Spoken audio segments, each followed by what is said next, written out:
All righty. Good morning, everybody. Hope everybody's having a good Friday and a wonderful start to the end of their week and start of the weekend. We are going to be joined by a recent guest that we had, then Captain Mr. Biff Hadden from Project Delta. He ran Recon, and he was also the XO of the Recon element for Project Delta. We're going to have him do a little bit of a different type show today. He's got two missions, maybe three, but two definite missions we're going to get into. One is, I believe, his first mission that's going to be really laying out how he learned to run Recon with Project Delta. And then the latter story is going to be speaking about the Antelope Valley and kind of the area where We Were Soldiers took place, and Project Delta being on that very same field of battle in AO that the movie took place in. So we're in store for a very interesting show. We were speaking offline, going over some stuff, and I think this is going to be a good morning. So, Mr. Biff, I thank you for joining us this morning, and I'm going to hand it right off to you. Thank you, Bud. Yes, sir. Let me start off by thanking the audience for sitting in on this. Uh, and I'm going to start by, if you look over my right shoulder, you're going to see a painting that I've just put on the bookcase that I took out of what I nicknamed the Vietnam and Alabama room. A lot of people look at it and it just looks like half white and half mixed. But if you begin to look closer, you'll see it's a jungle. And down towards the bottom, you'll notice the barrel of an M16. And the individual soldier is wearing a green beret with captain's rank. That was done by a private for me in 1968 as a surprise. I had to explain to him that we wore tiger stripe uniforms and we wore tiger stripe caps. We didn't wear steel pots. And we blended with the jungle. But I told him how much I appreciated his time and effort and the way he saw a soldier who had come back. I told him I couldn't accept a gift, but in the end I did. I couldn't pass it up. The other picture over my left shoulder, because a lot of people really don't understand how we get into and out of the jungle. When we pick a landing zone, we pick it so that the helicopter can get down close to the ground, but not touch. We learned early on that when a helicopter lands with a team, the pitch and the sound from the rotor blade is a very distinctive change, and the enemy picked up on that. So we learned as a crew to get down close to the ground, ideally about 6 feet, try and move real slow, let us jump off. There is a little bit of change, but not the distinct pitch change that you get when you actually land. And then he would take off. And we would honestly hope that the jungle grass was not too high. We went through about 2 weeks of training when I got in country. And a lot of people just do not understand the scope of that training. I don't think I can show this, but I can recap it just a little bit. We wind up going through understanding what an operation order is, because we're given an operation order when we're getting ready to go on a mission. The first part deals with checking the intelligence maps. Everything we can learn about that area from one end to the other. Why? Because it's the enemy's property and we're going into it. We look at the time schedule we're putting together and making sure it's practical. Sometimes people want such an immediate piece of information that you're gonna risk everything, and you really have to be honest with folks. We look at light data. When is first light? When is last light? What's expected? We look at the EFI, the enemy and friendly intelligence. We want to know everything we can from both sides. We don't want to get too close to friendlies because they could put inadvertent artillery or air on us, hearing us or thinking they see us out there. And by the same token, we want to be far enough away so we're not putting friendly air and artillery on them. Weather, you've got to understand the weather. You've got to be prepared to go in for a 5-day mission and stay an extra 1 or 2 days, and you only carry food for usually 4 days. So if you're going to be hit with severe weather, you have to use that as a planning factor. If you're close to a coast, you want to know the tide data, because the fluctuation of ocean, sea coast, even the inland rivers where they connect can change pretty significantly depending on tide and tide reputations for that area. And then map study. We do map studies from pre-mission up until the time we're on the ground to the point where we have it memorized. And if you ever look at a topography map, we called it a topo map, and you realize you've got to memorize all of the undulating terrain, all of the points of connection of streams and marshes, where you are in the mountains. You've got to be able to memorize that, and you've got to be able to relate to it. Then we plan the landing zones, and that includes rally points, rendezvous points, the routes of march, and escape and evasion plan. All of those have to be analyzed, and they have to be effective on the terrain itself and with regard to whatever enemy intelligence you have. You'll often hear we do VFRs, visual flight reconnaissance. What that really means is we're doing a visual flight of the area we're going to be operating in, the AO, the area of operations, with the pilot who's going to be putting the team in.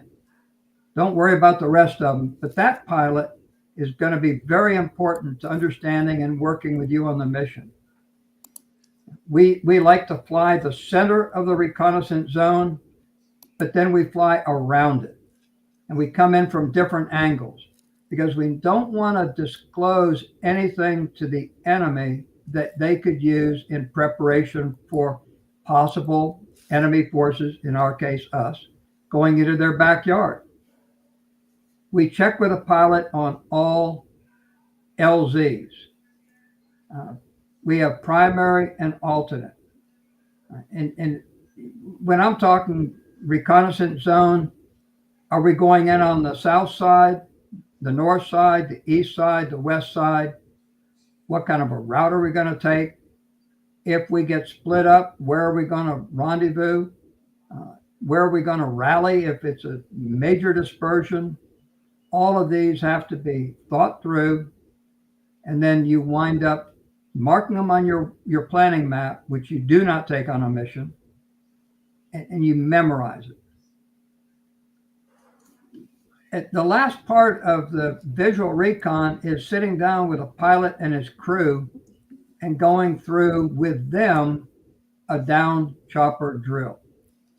In the event we're on a chopper and it goes down, we have to understand, and they have to understand, which direction we're going, how far, because they stay with that chopper as long as they can. We have to get them out. They've got to know where we are positioned, and then they'll join us because we've got a lot more firepower than they do, except the door gunner if he can get the M60 off, and often you can't in a quick hasty situation. In our case, and this is true with SOG and Delta, you have to coordinate with the Vietnamese team leader. We're a team. We don't always speak fluently, but we have to pause and go through this for every single mission. Every mission is different. Somebody on that team is different, and everybody has to think as one. So we go through what formation are we going to use, and when we're talking formation, who is going to be in which position? I'm going to have a Vietnamese out front as a scout. I'm going to be right there with him, right behind him. I'm going to have my assistant team leader right there. Then I'm going to have the Vietnamese team leader, and those two may switch, and then the rest of the team. We're going to look at route of march. We're going to talk about immediate action drill. If we get in contact with the enemy, what's everybody's responsibility. When you're in a 6-man team, who's looking left, who's looking right, who's to the front, who's to the rear. And with each shift in people, you got to remember that you change position, you change responsibility. We talked through rally and rendezvous points. If it's a complete dispersion versus a fixed plan separation so that you can accomplish more. Where are we going to rendezvous? You talk what you're going to do for security on a quick halt or on a night RON. Remain on night station. An RON is a 6-person star looking out in a circle, 6 different directions. Every other person sleeps a little bit. The other tap, you wake up, and you never say a word at night. It's completely quiet. But everything is rehearsed, everything is reviewed, and any questions that come up are discussed. We talk escape and evasion plan. We talk down chopper drill. We talk radio security. It's a reminder for every single mission. Radio communications have to be very, very short, all encoded. You take your time to do that because the enemy can triangulate your communications if you go more than about 30 seconds. God. Then we talk about how we're going to check areas. And when I say check areas, as we're going out there, if we find an enemy way station, how are we going to handle it? If we find an enemy fortification, bunkers, trench, tunnels are a good example. How are we going to handle it? If we find a cache of ammo or supplies, how are we going to handle it? And if we find a village, if we can't go around it, how are we going to proceed? Because we don't want to be compromised, but we've got to wind up going through that area one way or another to get our mission accomplished. Then we talk about exfiltration. For a lot, that's getting out of the jungle and getting back home. How are we going to handle the chopper landing? What are we prepared for with rope ladders? And a rope ladder is not rope. It's 2 metal strands with metal rungs. It's a very safe way because you don't get up into the chopper. You get up until all 6 are on the ladder. You hook in with your snap link, which connects you and your web gear to the ladder. You put your arm through the ladder and use the crook of your elbow to hold your weight. Grab onto another rung. It's taking the weight somewhat off of your hand. Then you've got your free arm with your weapon. Then you've got the McGuire rig. My first tour, we used the McGuire rig. That's 3 ropes, 120 feet long, hanging beneath the helicopter. It takes 2 helicopters to extract the team. One comes in and picks up 3. 3 individuals sit in those harnesses. You lock in with your snap link. You got an arm free for your weapon, and you lock arms so you don't spin. The other chopper comes in, picks the other 3. I did that one time, always the last man out. You know, you often think, why do you go through all this? Because every single mission has to be treated from scratch as a critical mission. And you want every member to remember and know everything that's going on and how to handle every kind of situation, because there's no time to brief it on the mission. Then you do, with the exfiltration, how do we escape on foot with a POW and without a POW? One of our primary missions for both SOG and Delta was capture an enemy prisoner. Ideally an officer or a security runner with messages. Any kind of intelligence like that is extremely valuable. You've got different procedures if you're escaping with them versus without them. You want to review that in very careful detail. Then we talk about prisoner of war snatch. If we're going after a POW to recover them, what are our procedures? If we're going out to capture an enemy POW, what is our process? Who is going to have responsibility for each phase of that? Everything from initially securing them to inspecting them, making sure that they don't have any weapons, what kind of information they have. Make sure that's briefed very quietly to the team so that if one gets out and the others don't, the information gets out. We talk about messages, SOIs, radios, all the procedures that go along with it. We review the fact that nobody smokes on a mission, period. And if somebody's got a cold, you're going to have to swap them out because we don't have any chance for covering coughs and sneezes when we're out there.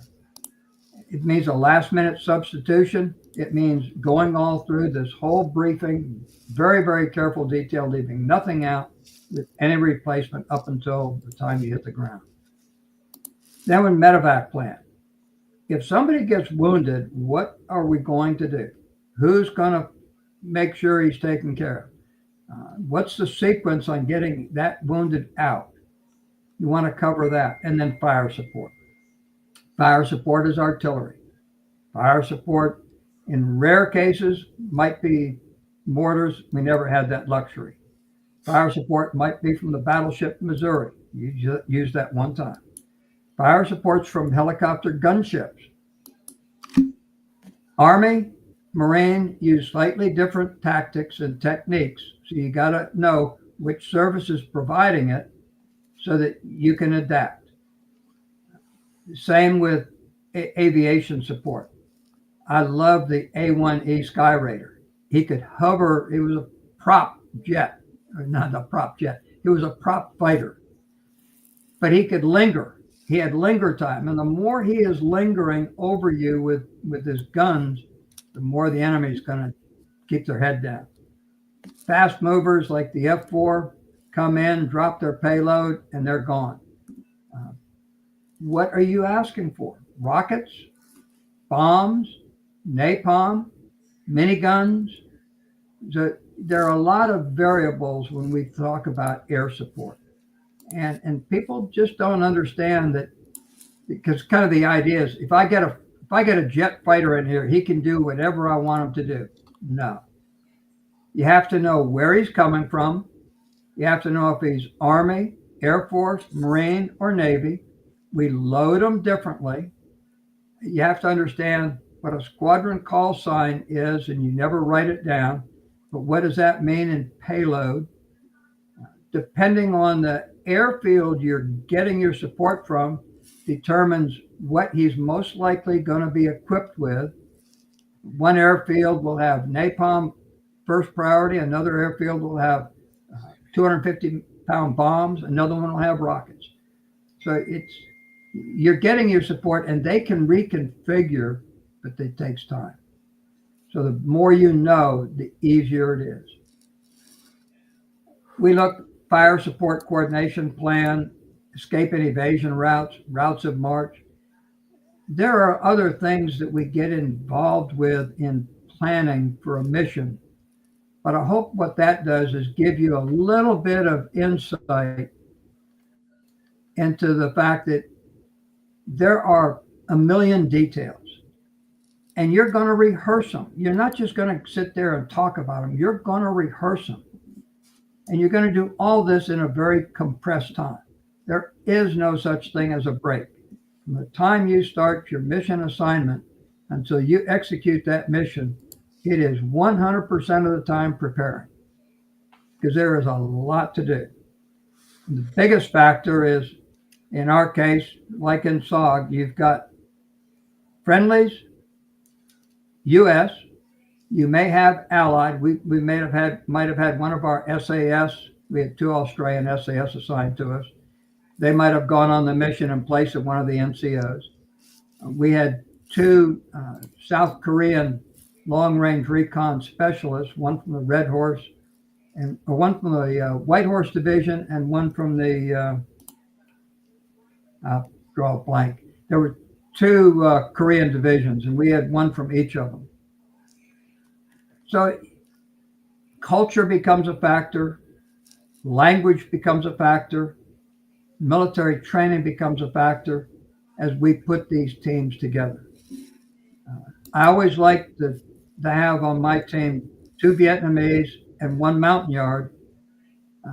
That a lot of them would get into the Vietnamese army. They'd get into our special forces, and I like to get one of them because they were the best trackers. When you're out there in the jungle, that tracking knowledge can be invaluable. A little bit rushed, a lot of information, but hopefully it kind of sets the stage. In my case, I arrived in Vietnam 28 December 1966.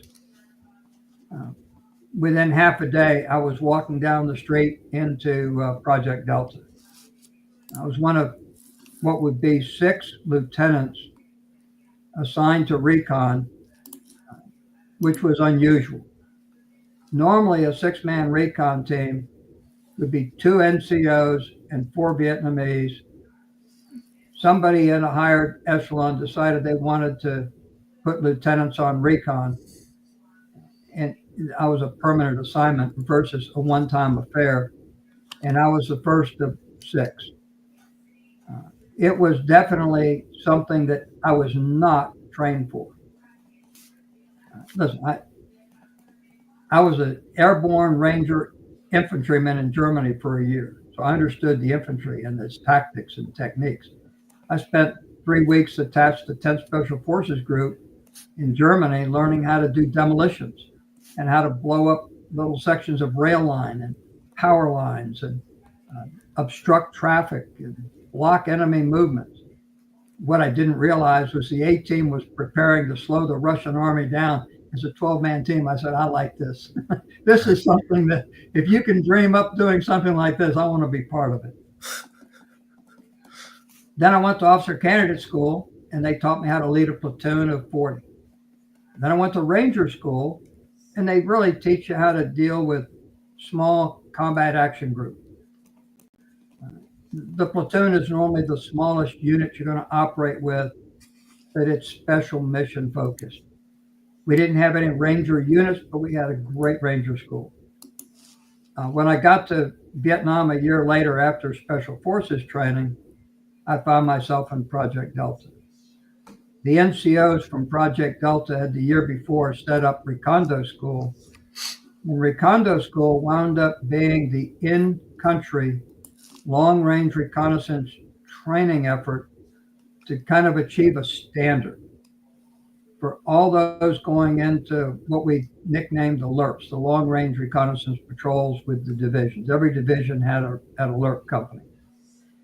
And Reconnaissance was put in place by the NCOs that I was working with and learning from to get long-range recon to a standard.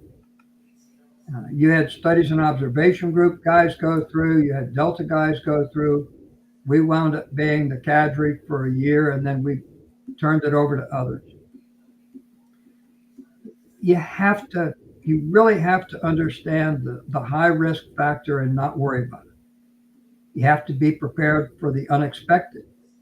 You can't prepare for that. We went through with the NCOs a couple of weeks. It was about 2 weeks of really intensive training that allowed me to understand all of the elements that I just discussed with you. This right here, I got it was handed to me in January 1st, it was 2 January 1967. This is the operation order, the front and the back. I used this on every mission. During the second year, when I was the S3 for 9 months, I used this to brief every single team. For 9 months, I was the briefer. I was the S3. I was the operations officer. And I'd had a year in the unit to understand You cannot leave any of these off. You can't assume anything. Well, I finished training and we got a mission, and I wound up being two back to back. There were about 5 days separation. They were both 3 to 4 days. The first one was 3, the second one was 4. In a snapshot, we flew about 30 minutes outside of Nha Trang, and it was an irregular pattern. We had a couple of mortar and rocket sites that were launching against the 5th Special Forces Group and the Air Force airfield that was right there. We were assigned the mission to find the launch sites. I was the first to get a chance. And if I reviewed my notes, because I don't want to leave critical information off, I wound up partnering with my deputy, because this was going to be my first official recon team. Staff Sergeant Tucker, right after this mission, he made Sergeant First Class. He was my deputy. I was designated the 1-0, but I'm going to be honest. Every single one of us lieutenants had a deputy who had the authority on that mission to make the determination, did we stay recon or did we leave? Out of the 6, 4 of us stayed, 2 of us did not. I did. Sergeant Tucker and Staff Sergeant Stedman were rock solid. You could not ask for more experienced or better quality non-commissioned officers. The 3 Vietnamese that were assigned to me on that mission were Master Sergeant Bay, Sergeant Ni, N-H-I, and Corporal Creel, K-H-R-I-L. Sergeant Ney was actually a mountain yard. He became our lead team member. He was our scout. When he looked at a trail, he could turn around and with hand and arm signals tell me the most recent individuals that had walked, how many, about time factors. He had that special ability. He had lived in that environment. So I used every one of them for the skills that they brought. We went out in a helicopter and did an hour flight looking at the area we were going into. I was blessed. I can look at a map, a topography map, and I can see every part of the 3-dimensional actual terrain that map represents. And once I've seen it, I memorize it. It's a God-given gift. I could plot routes and follow routes given that. I could tell helicopter pilots, no, you're at the wrong area. Swing over this way and direct them to where we wanted to go and what was important. But we went out and spent an hour doing this visual flight reconnaissance. In that process, we picked up where 2 villages were that were going to be very close to where we were going in. So we knew we had to be careful. On the night of 19 January, we went in. We had test fired our weapons. We had recleaned them. We had gone through a detailed inspection. For us, an inspection, we would take our weapon, everything we had, and jump. Sounds like simple. We would jump. If there was a sound from anything, we would go in and fix it. We would jump. You have to be able to move without making a sound. Then the mountain yard reminded us of American Indian techniques. When you walk the front end of your foot first. You're going slower. Why? Because if you walk with the heel first, you're leaving a distinct impression. And you've got to be able to walk with minimum depression in the ground. You don't want to leave a foot traffic. The enemy is just as good at tracking as we are. So he would remind us of that. That evening we went in. We moved about 100 yards. We set up an RON. remain overnight location. Very quietly, we got in position, and we could hear enemy on a trail which wound up being about 15 yards from us, not far. And they were trooping that in small numbers.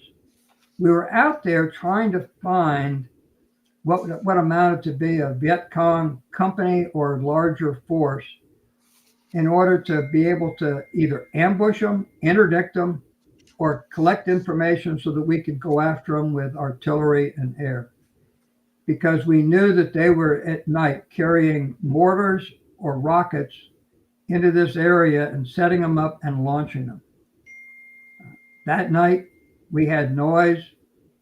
The next morning, following an alternate pattern, we could not find them.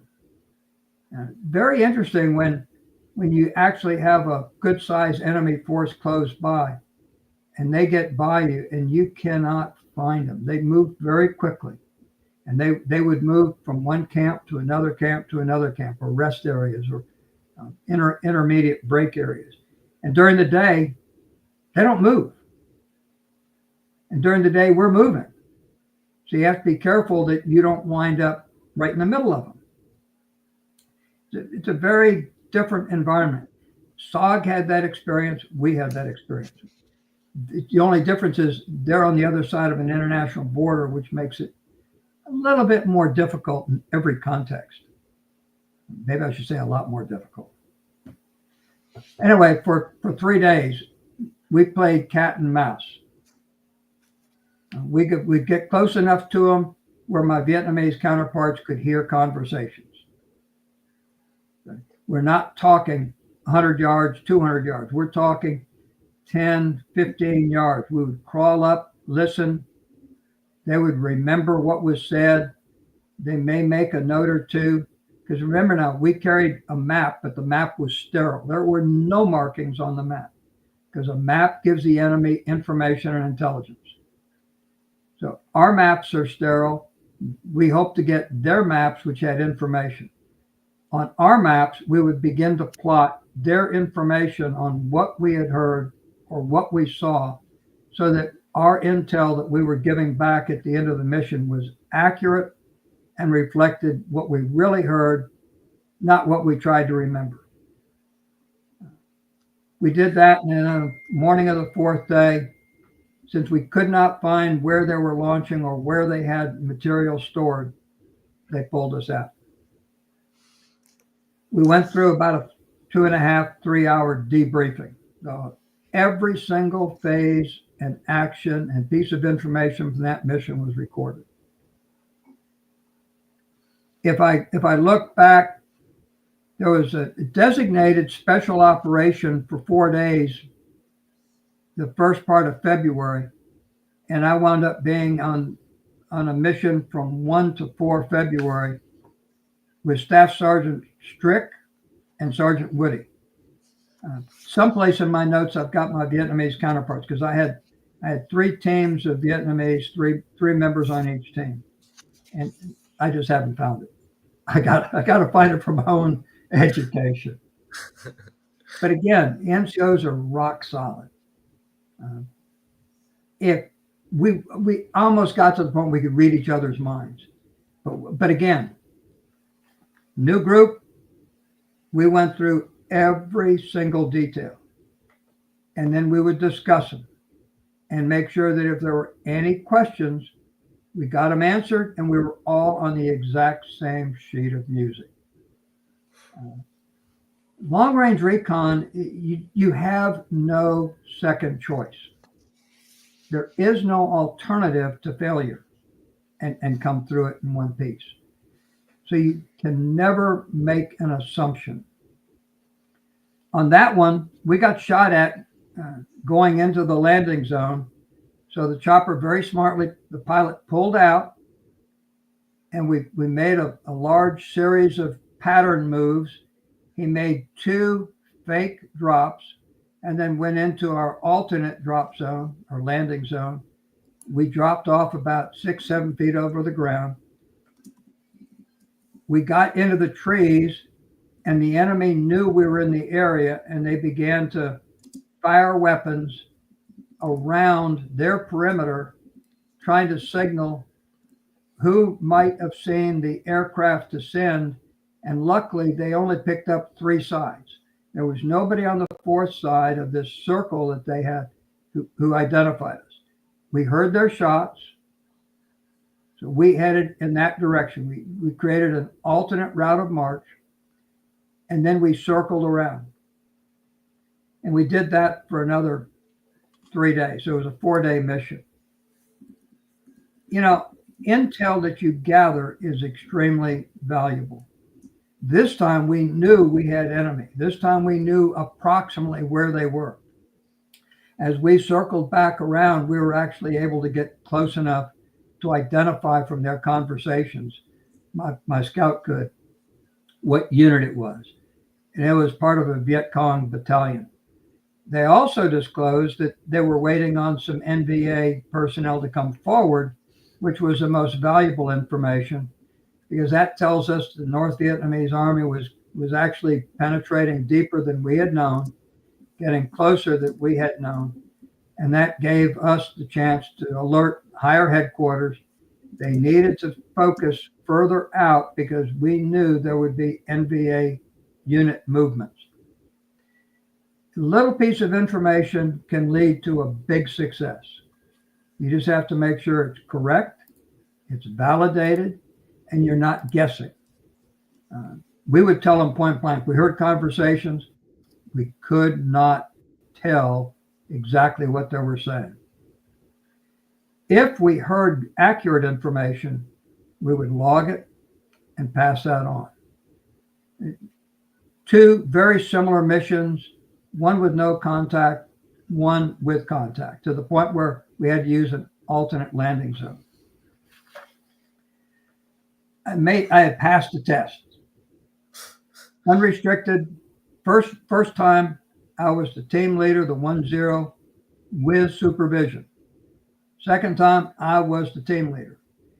And you gain that respect from working with these outstanding professional non-commissioned officers who have been doing this for a long time, who tolerated officers being along with them and not cussing us out, and growing as a team. Every one of these NCOs that stayed either wound up getting a commission or wound up retiring as a master sergeant, in most cases, command sergeant major. They were just superlative individuals. But let me shift, because it gets a little bit more interesting. That carried us through January and the first part of February. And then for some reason, Military Assistance Command Vietnam had us do a 2-week stand down and retrain new personnel that were coming in and get ready to go into a new zone. The command that we would be working for and attached to for this mission was going to be the 1st Cavalry Division.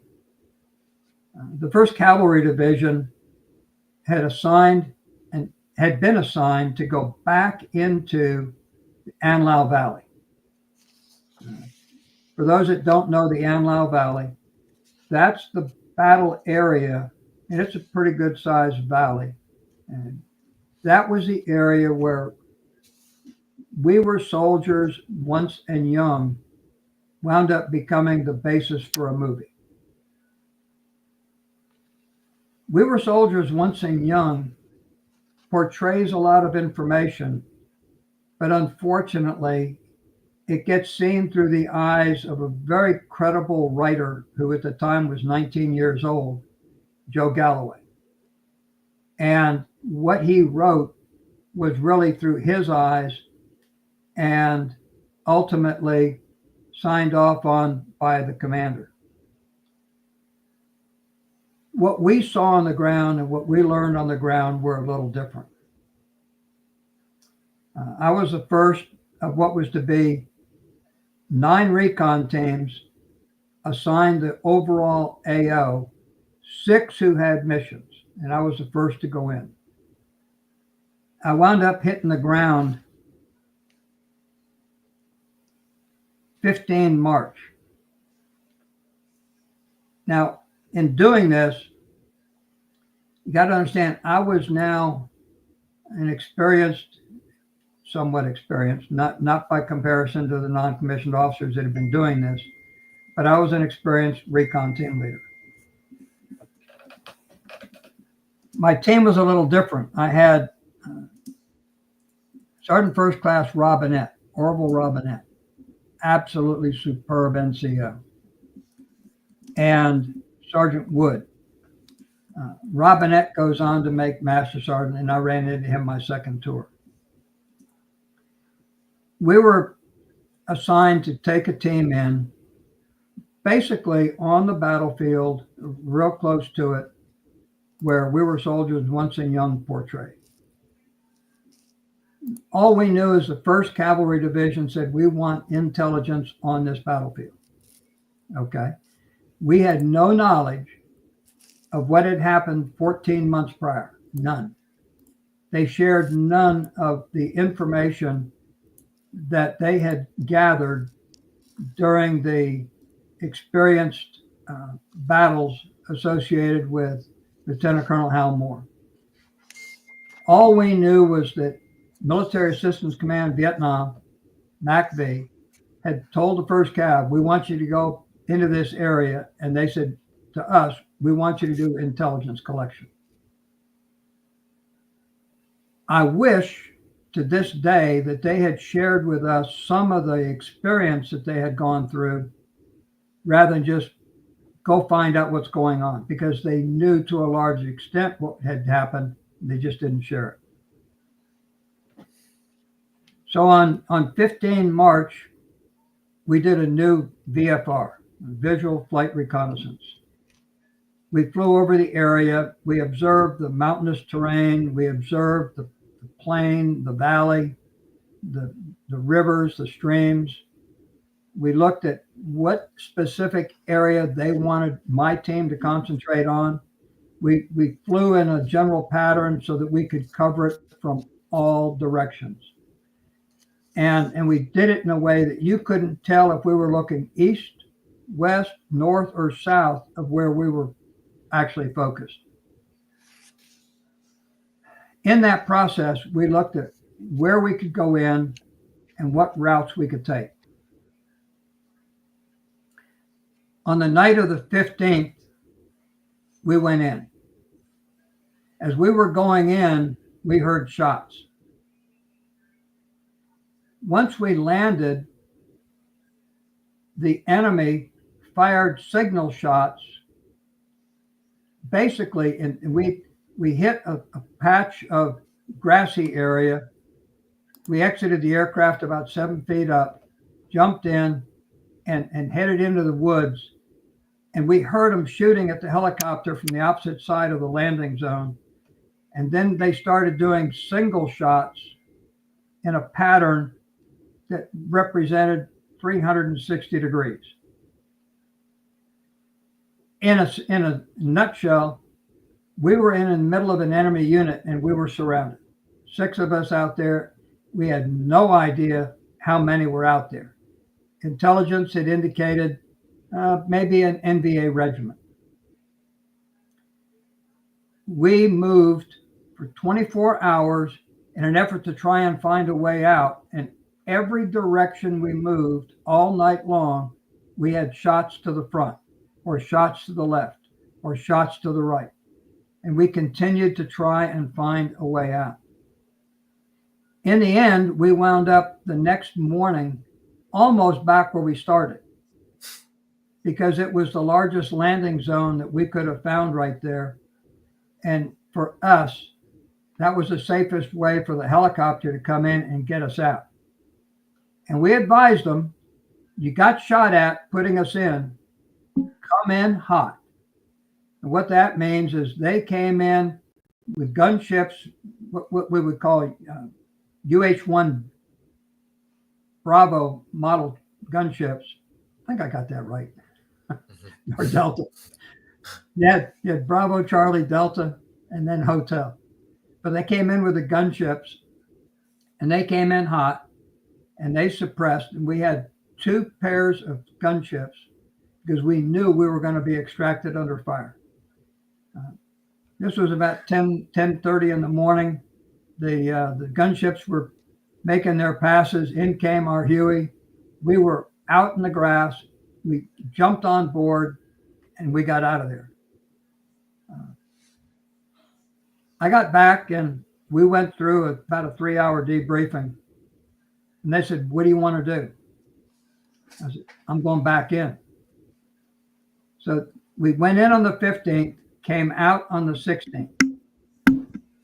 I immediately got my team together and said, "Hey, I have committed us to go back in, but we're going to start from scratch. We're going to do something different, and we'll work this through as a team because I need your valuable input." So that afternoon, we flew another VFR, and I took my deputy team leader with me. He was a little nervous, Robinette. He said, "First time in, we got surrounded, boss. We got to do it a little different this time." So we reflew that area, and we came up with a new idea and a new approach, new landing zones, and we tried something different. In this case, in the morning of, or the evening rather, of the 17th, we went out, and I had 2 dummy insertion helicopters with me. I said, I want to do something different. And the 281st Assault Helicopter Company listened and said, "Makes sense." So we did a dummy landing, and we had 2 visible soldiers in each of those, so that as they were coming down, it looked like there were soldiers on board and the enemy would hopefully pass that information around. We did 2 dummy insertions, and in the 3rd location we had picked, we managed to get in and off the helicopter, no gunfire, and get out. We immediately moved into the tree line. The enemy suspected something because there were some distant shots, but our insertion helicopter was not taking direct shots. That to us was the key. For the next 5 days, we maneuvered going back ultimately to where we were the first time. Along that route, we got close enough to the enemy so that we could hear conversations. And between my Vietnamese Recon lieutenant and the mountain yard, we were able to pick up enough conversations close enough to them, either with walking right past us or camp in little areas, and we would sneak up and back off. We identified by verbal discussion members of 2 North Vietnamese Army regiments and 1 Viet Cong regiment. What's a regiment? A regiment is somewhere between 2,000 and 3,000 soldiers. Jesus. What that tells you is that we were in the middle of somewhere between 6,000 and 9,000 enemy. Oh my God. At the end of the 5th day, we knew we had covered enough information on the route to be worth getting out, and getting out carefully, because this information had to go back. We have a FAC, a forward air controller. We had, very unusual for the Air Force and very unusual for us. We had 2 forward air controllers and 2 aircraft and 3 mechanics not attached, assigned to Project Delta. I questioned that one time, and Brigadier General Flanagan, who was one of our first FACs in '66, confirmed in his book they were actually assigned to Project Delta. Everybody else, they were attached. There were Air Force FACs that were standalone in forward air controller assigned units. In our case, they assigned them to us. They knew that we were going to be operating in very, very, very high risk conditions. So they waived the normal attachment and assigned them. It gave us a different level of support. Just like we had 2 SAS attached. We had 2 South Korean long-range recon attached. normally don't see that to that extent anywhere. We had a very, very unique organizational structure. But let me go back. As we were getting pulled out, our chopper took a large amount of ground fire. And why it didn't get hit, I don't know to this day. When we got out, we went through a 3-hour debriefing, probably a little bit more than that. And we were giving them all of these notes. The notes that my Vietnamese counterpart had written down, and the scout had written down, and what I had written down from our conversations, and all of the sounds, all of the noises. You could smell cooking fires. We were that close. When you start putting all that together, you actually have a pretty good map. We could look at certain paths along the jungle that were heavily used. It was enough cover so that they could move comfortably and not be caught by air observation.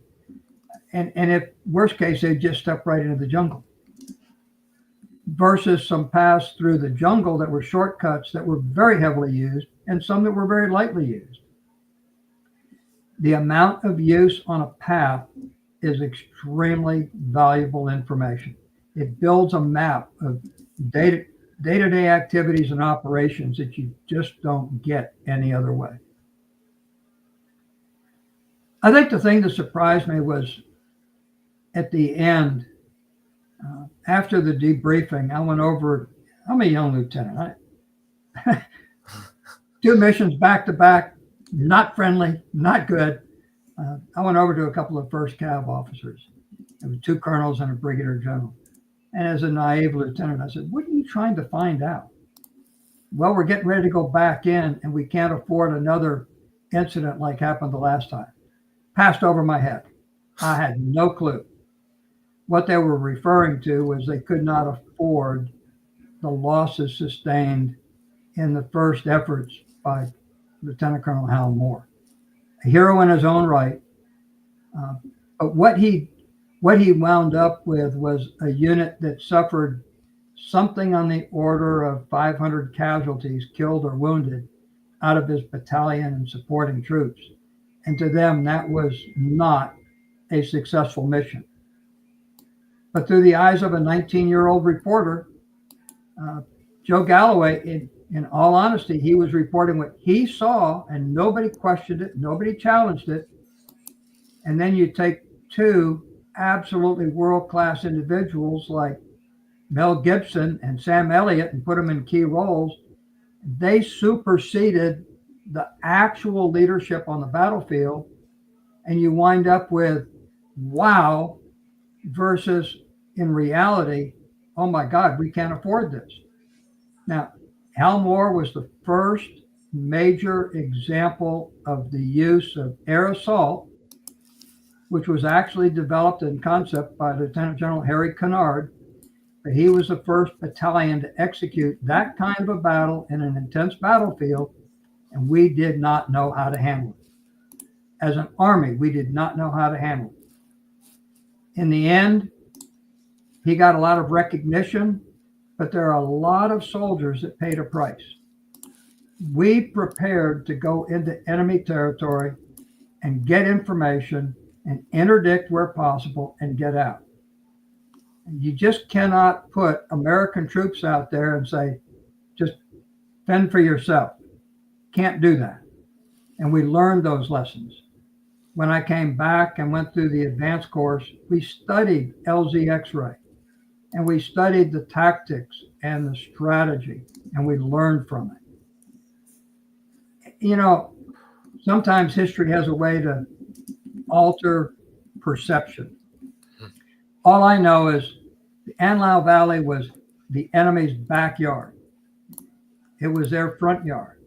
It was their home. When we're able to go in and in a couple of days' time with some world-class folks, identify what's really out there, and then that allows much different planning for the next mission. I think back they could have done something similar the first time and actually explored what that future battlefield was like, what it represented before you put American troops on there. Now, it's easy for me to sit back and say that. I spent a whole year in Recon and Rangers and as the S3 Air looking at different battlefields, whether it was for 24 Corps up in Northern I Corps, whether it was 3MAF. 3MAF actually was in the northern tier, right on the demilitarized zone. Then you had 24 Corps with Melvin Zace. You had Lieutenant General Cushman in 3MAF. Then you had 2nd Field Force and 1st Field Force, 4 major commands, each taking a different approach. We worked for all 4 of those in the hot areas before we put American troops back in. We had very unique experiences. And hopefully what this does is give you a little bit of a perspective that's from the ground perspective, what it is we did and how we prepared for it and how we came out of it. There is no way in the world you can do that and not come out with PTSD. Every one of us have flashbacks. Every one of us have nightmares of some kind. Some we can control, some we can't control. You relive the things you've done, and you're always forever second guessing. Could I have done it differently? Could I have done this? Could I have done that? In reality, you did what you did at the time, given what you knew, given what you were prepared for, and you prayed to God, get me out of here when I'm done. In the meantime, Lord, I'm in your hands. I can look at this and 2 examples on the second tour where I was wounded and know that at the time, I thought I was lucky. Today, I look back, I honestly believe the Lord shielded me from worse harm, intentionally protecting me for some reason. It's not why, it's he did. Can you believe that was me a long time ago? That's actually a French camouflage pattern. We alternated between French camouflage patterns and tiger stripes. Our jungle fatigues were solid green. They're light green, they were comfortable. But the French pattern blended with the jungle just like the tiger stripes. And very comfortable, and you could go on a mission very quick. I could go out and jump into a helicopter, go do a VFR, because keep in mind, I reconned by air every single area of operations and mission for 10 of the 11 months I was over there. Even when I was the S3, that was my job. When I became the XO, it was training the S3. Really good guy. But I had so much experience, it was easy for me to either go up with a forward air controller or the helicopter pilot and reinforce what the AO is outlined like, where our primary concerns are, what the higher headquarters primary focus is, and how we can approach it. And we did it all as a team. That was the beauty of it. Every single person on that team trusted each other implicitly. I wound up as the S3, not by accident. I just walked over to say hello. The number at the time was going to take the S2 and make him the S3, and my recon guy had enough confidence in me to say, hell no, boss. This is who we want as the S3. He's been with us on the ground. He understands what we're doing. He's part of this. Then he was part of the Rangers. He understands the complexities. Make him the S3. And that's what I did for 9 months. Then becoming so and acting commander in between Colonel Hayes and Colonel Moore and Soldado, James Soldado. We had a standing rule, and we never violated it. The command and control aircraft never goes in low unless you have no other alternative. You don't want to risk that information and those people, because if you're down that low, guess what? There is nobody in charge. There is nobody directing and guiding. That's the purpose in command and control. Two classic examples in my lifetime where that was violated was one when Shane Soldado decided to take the command and control aircraft down to get a very, very, very low altitude look. And he wound up taking a B-40 enemy rifle grenade through the windshield, killed everybody on board. God. And the other time was when Colonel Beckwith had Delta in Yes. his recovery mission in Iran. Command and control, he decided to go down to the ground in order to see what's really going on. Nobody was in charge, and you had a helicopter and C-130 connect. And killed so many people because the CNC is there. The B goes external eyes. Chopper, veer left. C-130, veer right. They're on the ground. One's on the ground. You have to have command and control. And when you violate that, somebody's going to pay the price. Outside of that, there are a few other things that I did as the S-3 Air, as the S-5 in an infamous opportunity to work with the Vietnamese. I will say, doing medical care with the children of 6, 7, 8 hamlets who didn't understand medical care but had need gave me the most heartwarming experience that I had in Vietnam. I was good at what I did. I was good as the S-3. I was good as the XO. Yeah.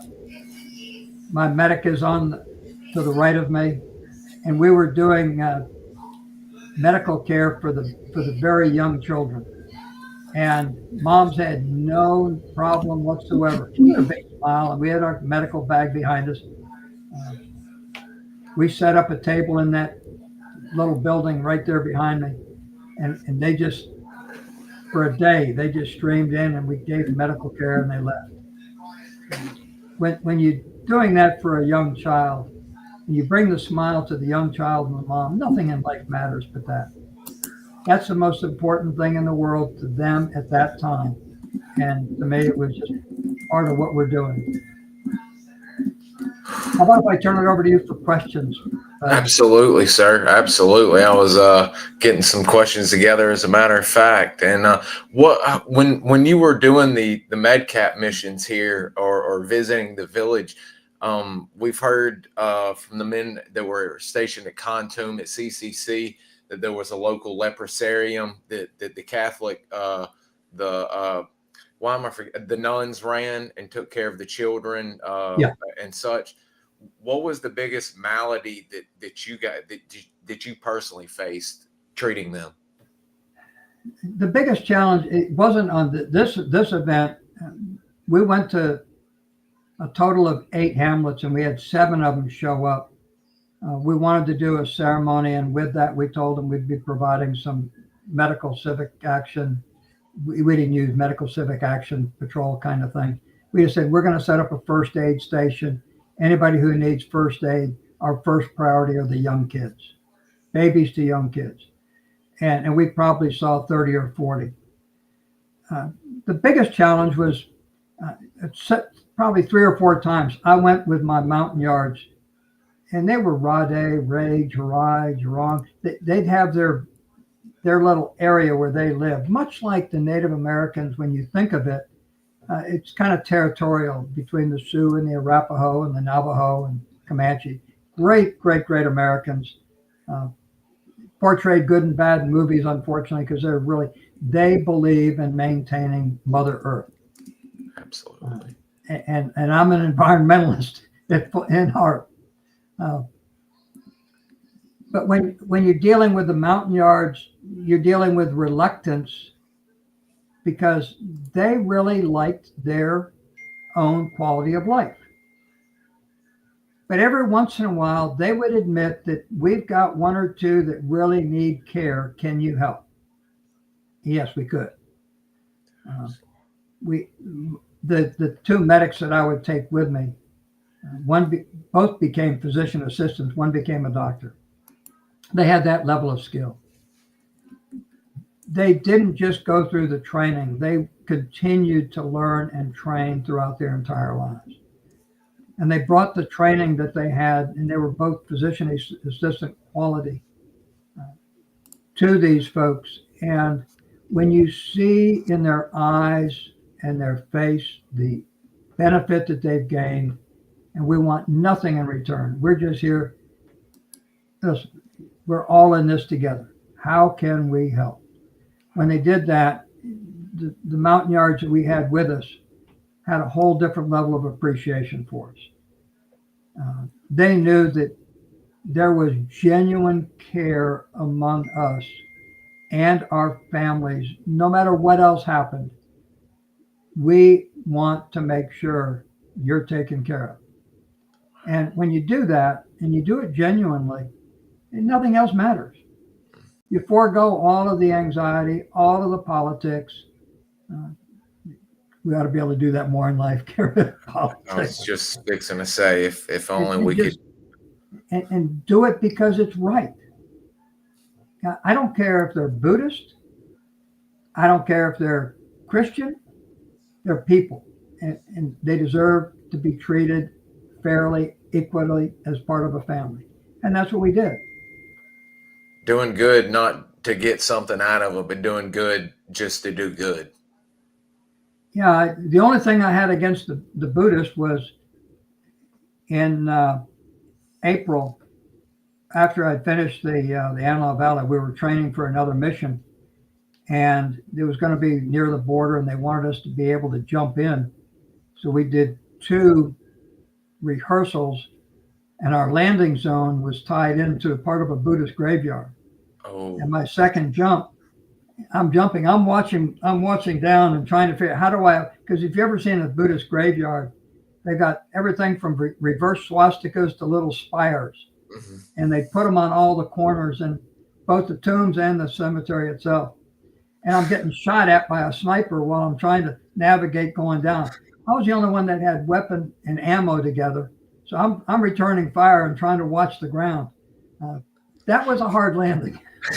But, again, by the grace of God, I look back, I've got it in my jump log. I said, that's a day I don't want to repeat. Now I want to do this a little bit more carefully. And we were jumping out of Vietnamese CH-34s because Vietnamese could drop on either side of the border without regard. U.S. helicopters couldn't go across the border. And we wanted it to be kind of a low altitude jump, not a high altitude jump. So,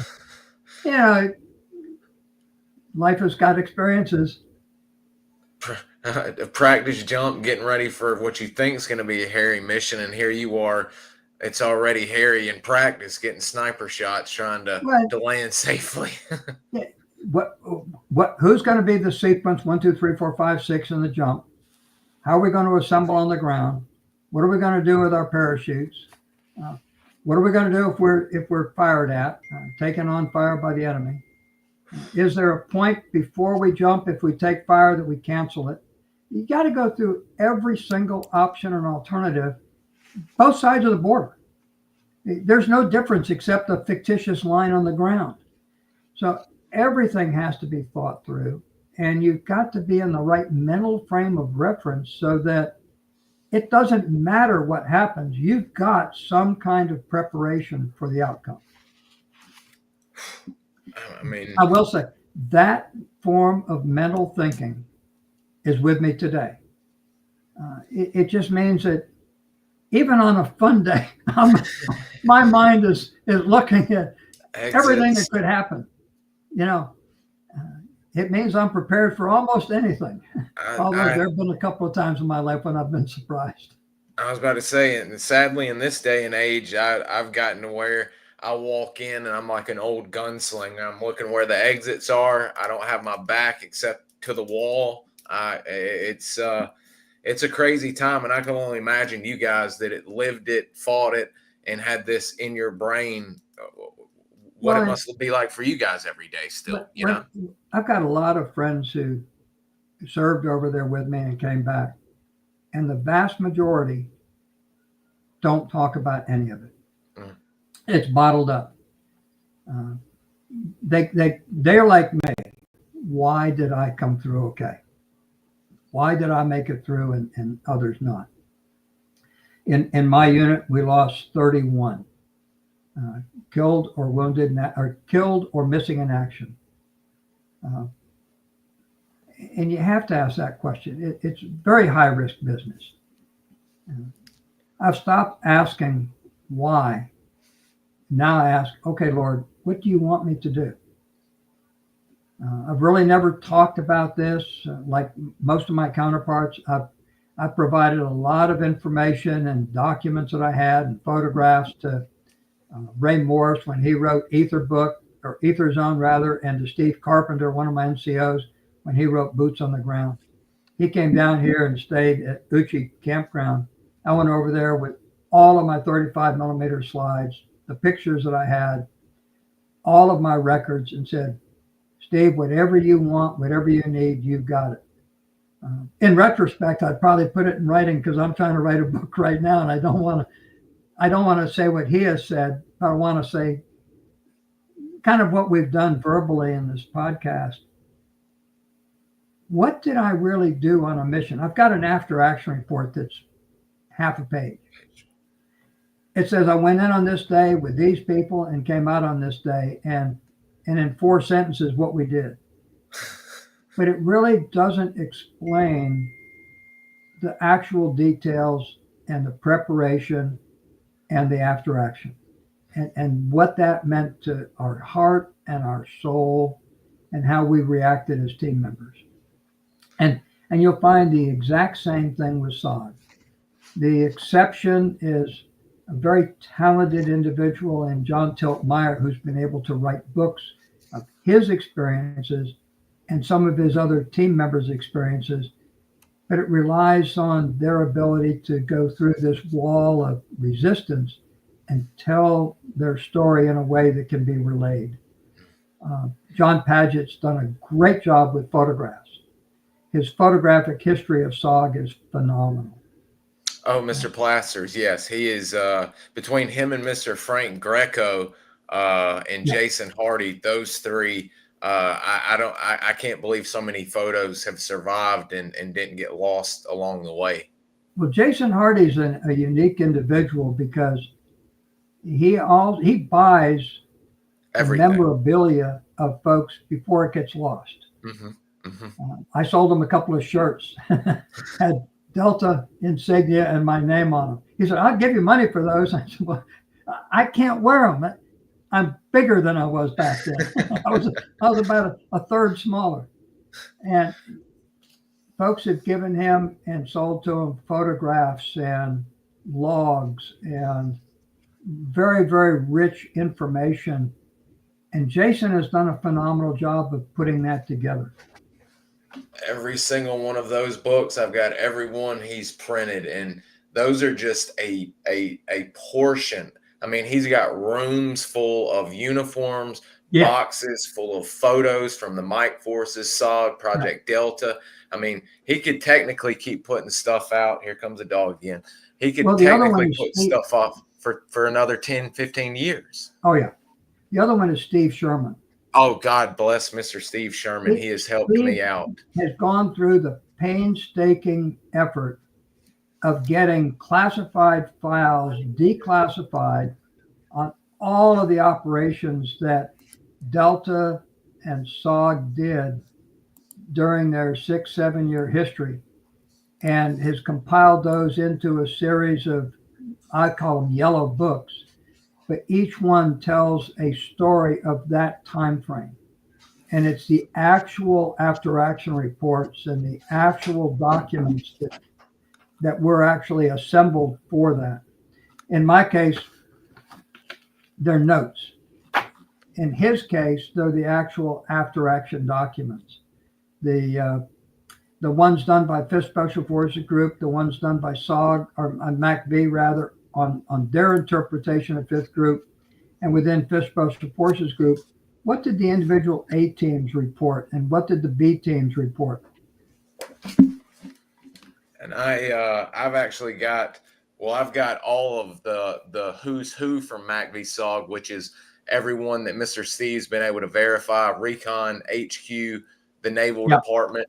And I'll add his website because you can get the history of the Recondo School, every graduate, the courses, all of photos in there. He's got a who's who of every A camp, Project Delta. Mr. Biff explained it perfectly. I'm not going to go into any more, but he literally has, this is his website. He does it on disc and in book to where you can have both copies. And I would highly recommend if y'all type in, I'll tell you what, it's Radic Press, but I'll put his email and the website into the show notes, because if y'all are wanting to research Project Delta and SOG and see who's in there and all of that and get AARs, Steve Sherman's the man to see. I was honored to be him. It is a phenomenal resource. The only thing it's missing is, like in all of those reports, what did the actual member of the team experience? Yeah. And we take 4 days or 5 days in a mission, and it can be anywhere in that Southeast Asian area. And we condense it down into what are the most important bullets that I can put in this report that say this is what they accomplished or were unable to accomplish. And there's a difference between government reporting, which is very brief, versus the actual story that happened with every mission. Almost like an award citation. It gives you a brief, but it by no means explains the entire operation or even the full extent of the action that earned the award, shall we say. Exactly. A perfect example is during TET, February of '68. I had just come back to the United States in the end of December. And our unit went up to I-Corps and was operating close to Way. And during TET, Way got invaded by a pretty good sized force that kind of surprised folks.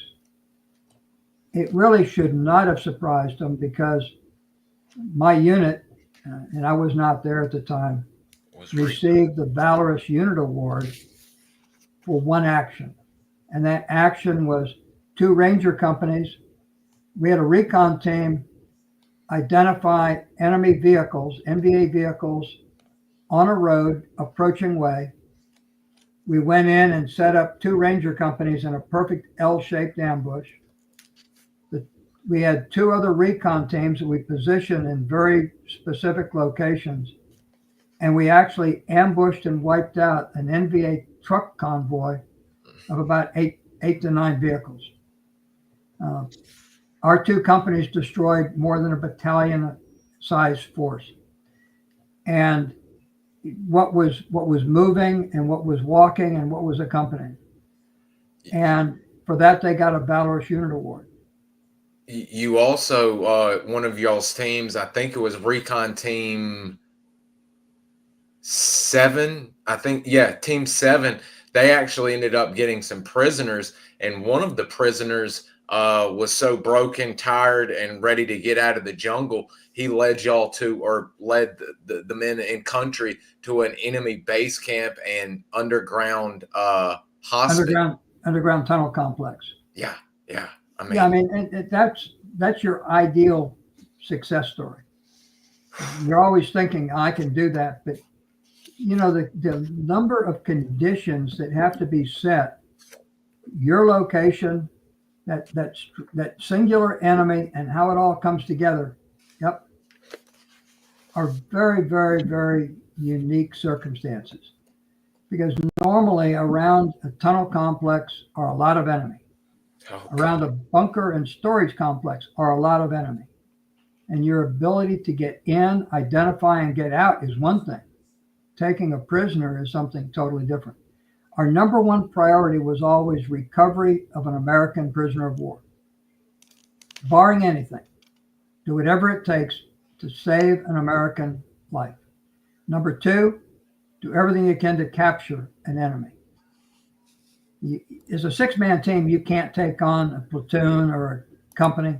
You're looking for one or two, at the max three enemy who are wandering around or walking on a trail and not paying attention so that you can capture them.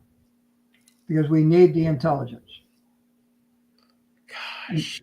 To set those conditions and have those conditions fall into place perfectly is a very rare opportunity. And there's no second guessing and there's no hesitation. It has to be ready. And that's what we train for. When we were successful, it was all kinds of publicity. When we weren't, which was 95% of the time, it was just another mission. But except for the outcome of capturing somebody or recovering somebody, every mission is the exact same risk, the exact same set of factors and variables involved. Wow. I mean, it's and guys, as he mentioned earlier, and I mentioned it last time, if I keep getting asked about books on Delta, people having trouble, you need to get The Ether Zone by Mr. Ray Morris. And you need to get Boots on the Ground from Stephen Carpenter. His brother was also in Delta, and as you heard Mr. Biff say, he was one of Mr. Biff's NCO, Mr. Carpenter. A lot of photos, and as you can see, without my finger being in it, it covers the entire history of Project Delta. It is outstanding. He covered it from a Recon standpoint, where Ray Morris took more of the big picture, major operation by major operation by major operation. The two really go hand in hand. And it does a good job of, like you explained last time, y'all working with the Vietnamese Rangers or the Ranger outfits and such as that, like Mr. Mo Elmore was doing. I had no idea about all of that. I thought Delta was just straight recon, and then y'all got BDA platoons and almost the beefed up, not a hatchet force, but going out with Rangers on the Ranger operations and such as that. On any given day, we were prepared, depending on what the enemy was doing and what the higher command wanted. We could put in 1-2 recon teams. It's easy to say we could put on more, but your helicopters can only fly so many missions at one time. So we could put in 2 recon teams. We could put in 1 Roadrunner team, and a Roadrunner were Vietnamese and Montagnards dressed in NVA uniforms with NVA weapons and NVA ID, and they would go in and mix and mingle on the roads or the trails or the back areas with the NVA and collect information and come out. And when you've got all that information, it's hard to tell who's friend and who's not. You look into somebody's eyes and they've got to be able to, I'm acting the part. I'm with such and such a unit. Oof. Then you had BDA, and the BDA were Chinese Nungs. We had 1 platoon. The reason we created them in early '69 was because the Vietnamese Airborne Ranger Battalion, which was a great unit. We had originally it was called the 91st Vietnamese Airborne Ranger Battalion. And then Vietnam, they had 6 Ranger battalions and 1 Airborne Ranger battalion. We had that. It was actually assigned to the Vietnamese Special Forces headquarters, and they, for every single mission, they gave us 3 of the 6 companies. We had 4th, 5th, and 6th company, and I was always assigned to the 5th company. The Rangers would take company and company's larger targets and try to do 1 in a 30-day mission. The BDA would go out quick similar to what we use the Rangers for today, with a platoon-sized combat action group. There were Chinese Nungs. They were sure and simply our allies. They loved working with us. And if we said, let's go, they'd be ready to go. they actually assigned 2 bodyguards to me, and I didn't know about it for the first 6 months on my second tour. And they kept me from getting killed by a satchel charge. I rewarded them personally. Every one of us in a leadership position had a bounty on our head of some kind by the second year from the North Vietnamese Army. My God. They did the same thing on SOG, the SOG sites, and they did the same thing on Project Delta. Because we were so good at operating in their backyard, they were tired of it, and they said, we're going to change the rules. But we had the BDA, and for example, if we had an area of operations and we were able to get a B-52 arc light in on part of that area, we could shift by code name the B-52 on a pattern if we caught enemy troops in the open. If we had a broad daylight sighting and we knew we had a B-52 mission en route, we could give them a code word that would redirect them to a target that we would provide, and they would try to do carpet bombing on top of that NVA unit. Wasn't done very often, but on 2 or 3 occasions that I recall, we then immediately launched the BDA, the NUNGs, to go in on the ground, look at the damage, count the number of casualties, see if they could pick up a wounded prisoner, and come out. In concept, it sounds great. In reality, it's such a rare opportunity to do all of these things back to back in the middle of changing. You've got recon missions planning, you've got a ranger mission planning, and you've got a road runner out there who may or may not be in trouble. And here we are diverting some effort to go after this target of opportunity with a BDA. It is the ultimate in terms of flexibility and the ultimate of high intensity combat to have all these pieces going on at the same time. And yet for some reason, we were able to do it and do it very professionally and just keep doing our job. And we're just doing our job. Want no recognition, no awards. We're not in this for that. We're in this to do our job and get everybody out alive. And it was a different kind of approach. I've always put soldiers first. You got to. You can accomplish the mission even if you have to change the mission. But you don't sacrifice the troops for the sake of a mission, because then you really have never accomplished that mission. I don't care what you say. And you can look at time immemorial in history and see battlefields and see that. That's a profound statement you just said right there. To change the mission, don't get the men hurt for the mission. You're going to get some hurt no matter what you do, but not wipe everybody out just to be. Exactly. The worst thing is to have, I'm going to get this done. I don't care what the price is. No. I care about every single one. I care about their rank. I am colorblind. I am ethnic blind. I am soldier focused, and I care about every single one of them. And if we as a unit can't do it, then I'm going to find an alternative way to do it before I just waste human lives and be able to say, well, we tried. Wow.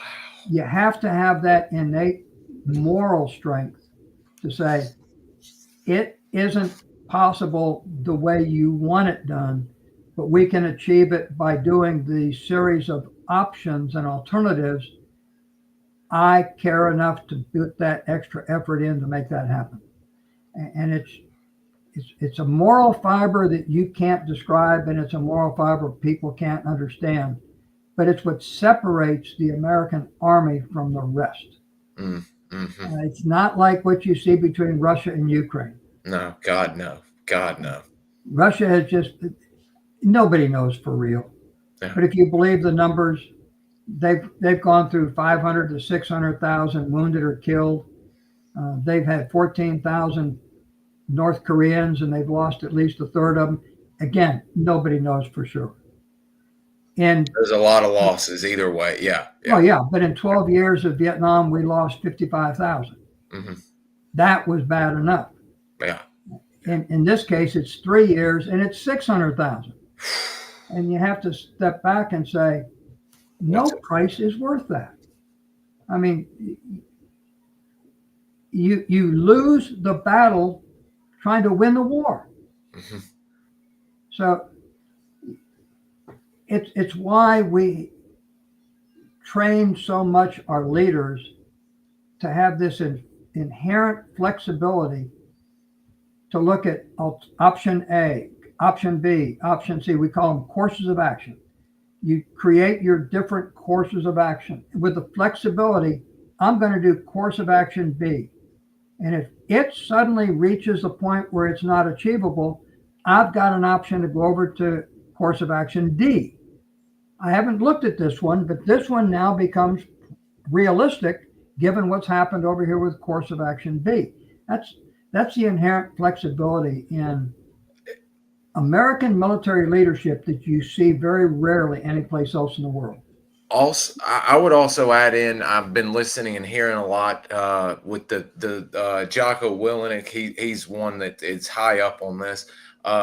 If you look at even the Ukrainian and as well as the Russians, the I'm going to mess it up, but the chain of command, the NCOs can't order their men to do anything until they get in touch with the colonel, the major, or whoever, and for them to pass it down. Meanwhile, the U.S., they can get a sergeant, a lieutenant, or whatever, and have the option.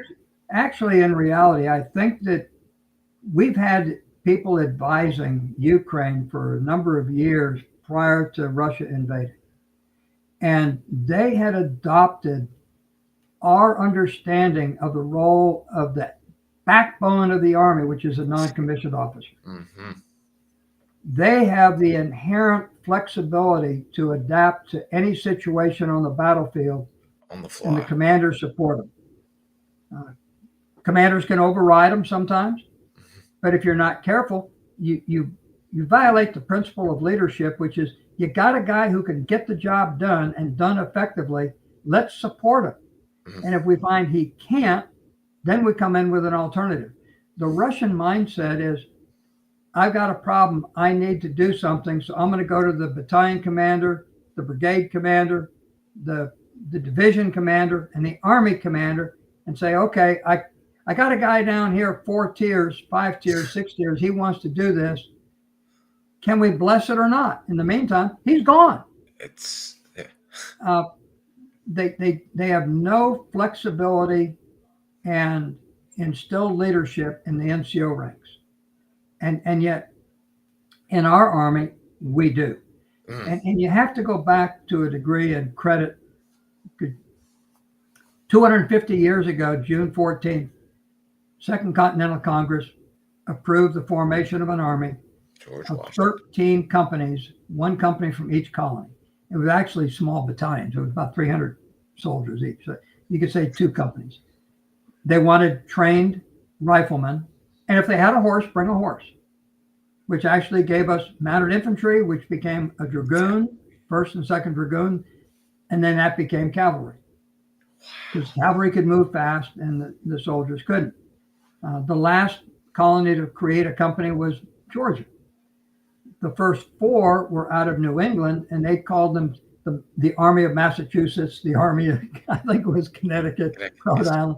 There were 4 colonies that had already pre-established these companies. The criteria, between 16 and 60, have your own weapon, have your own bullets.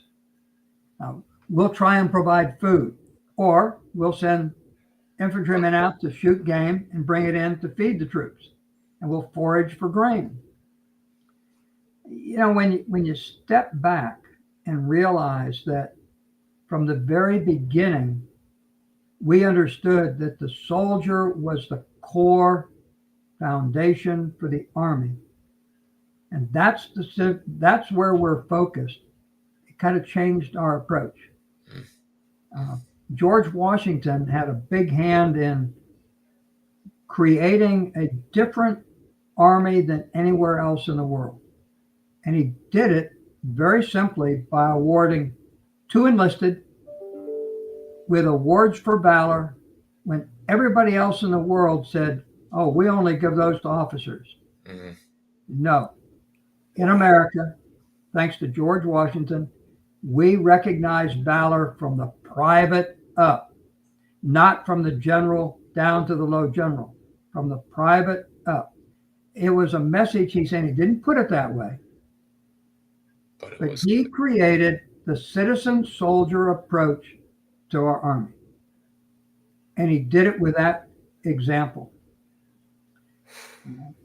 June 14th, we'll celebrate our Army's 250th birthday. In October, we celebrate the Navy with John Berry and John Paul Jones. And in November, we celebrate the Marines.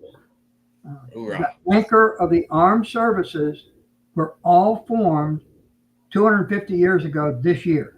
Mm-hmm. And a lot of times we forget about that. We get so wrapped up in everything else, but if we had not created the right foundation mm-hmm. and had the right leadership principles, we wouldn't be where we are today. No. During the Civil War, we had a West Point cadet who commissioned a year early named Upton. I think his name was Stephen Upton or Jeffrey Upton. I got it in my notes. I forgot it. But Lieutenant Upton became captain, became colonel, became a general. General Upton. After the Civil War, and during that latter part of the Civil War, he changed the use of tactics on the battlefield to be the first of maneuver concepts. He had been commander of a field artillery unit. He had been commander of a cavalry unit, and then he was commander of an infantry unit. Very unusual. At the end of the Civil War, we told him, go out for 18 months and learn. He visited something like 14 countries looking at their military. And he came back and brought the best and brightest ideas from those 14 countries to build the foundation in leadership principles and tactics that are with us today. Now, we've evolved a lot with equipment. We've evolved a lot with our use of technology, but the core principles came out of General Upton and what he was doing to look at the rest of the world and how to import the really best ideas into the United States military. Because what the Army winds up building and adopting bleeds over because of its ultimate overview of success into the other services. We don't compete. We're an integrated team, and we learn from each other. Again, makes us different than the rest of the world. Absolutely. We're at an hour 40, and I think we've got a nice few questions here that I think we can close out the show with, because we have had a heck of a history lesson here. I was hoping it was going to be as good as I thought it was going to be, and it's actually surpassed my expectations. I'm going to step back. I've got two questions about the missions you had described, and then we'll do the viewer questions. But it had mentioned, or you had mentioned that y'all were in the hills of Natrang, the Rock, and everyone was around, and Team 4, Tucker, Hadden, Stedman are working, and it says the U.S. losses, Washington wanted to minimize U.S. losses and avoid political repercussions of any kind. The Rock had no such constraints, and it goes in to say that they immediately started storming the mountain and were throwing in C4 and using nothing but flamethrowers to get at the VC. Were you around at this time seeing this? I actually had a good fortune with the two South Korean reconnaissance officers of visiting the White Horse Division and the other division. And they had a very simple philosophy. Unlike us, we don't shoot at night unless we know they're enemy. Okay, we do even in terms of the enemy, unless they're shooting at us, they can be moving around there. We may do a mad minute to force them to duck, but we're not going to just arbitrarily open fire on them. We don't want to hurt innocent civilians. The South Korean philosophy was different. If you're outside their wire and you're moving, you're a target. When they attacked an objective, they would use fire maneuver, and they would use a full range of weapons. They just focused on high intensity weapons like flamethrowers and some other things, where we tended to focus on small arms and the use of artillery and the use of air. Well, they didn't have artillery and air. They had some artillery because they always carried it with them, more like the 105s and 155s. Yeah. But when you're in doubt, you use whatever you can, and a flamethrower is a very effective weapon. They saw it in the Korean War, so they used it there. We didn't. We did not carry that many flamethrowers. So there was a distinction in some of the weapons that the two forces used, but we used alternative weapons in our case versus the flamethrower in their case. Yeah, I've heard they lit up that mountain with the recoilless rifles and the flamethrowers, just like at Nui Kodo, just wreaking havoc. Well, a flamethrower is like napalm. Mm-hmm. Okay, I mean, we had the sucking advantage. The oxygen out of that cage. We didn't have South Korean jets flying overhead where they could call in napalm, so they used flamethrowers.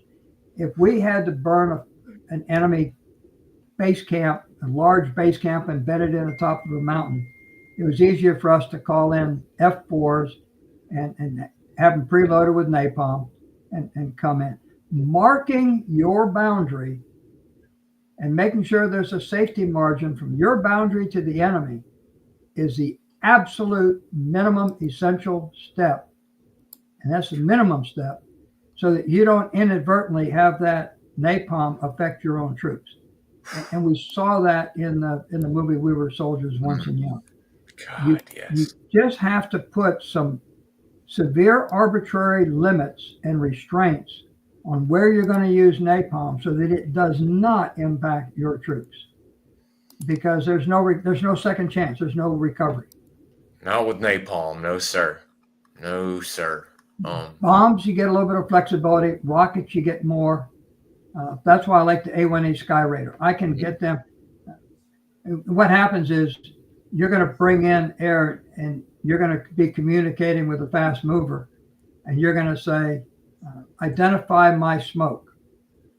You cannot tell them, identify my red smoke or my yellow smoke, because the enemy's got red and yellow smoke.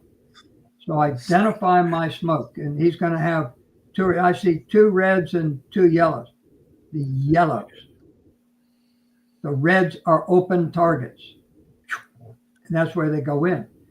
So you have to pre-plan and pre-coordinate this with the Navy, Air Force, Marines, and Army, depending on what air assets could potentially come to your aid. And in a lot of cases with the Vietnamese, because you got the King Bs, Vietnamese CH-34s, and you had the Vietnamese A-6s. So they had to be on the same sheet of music as everybody else. Wow.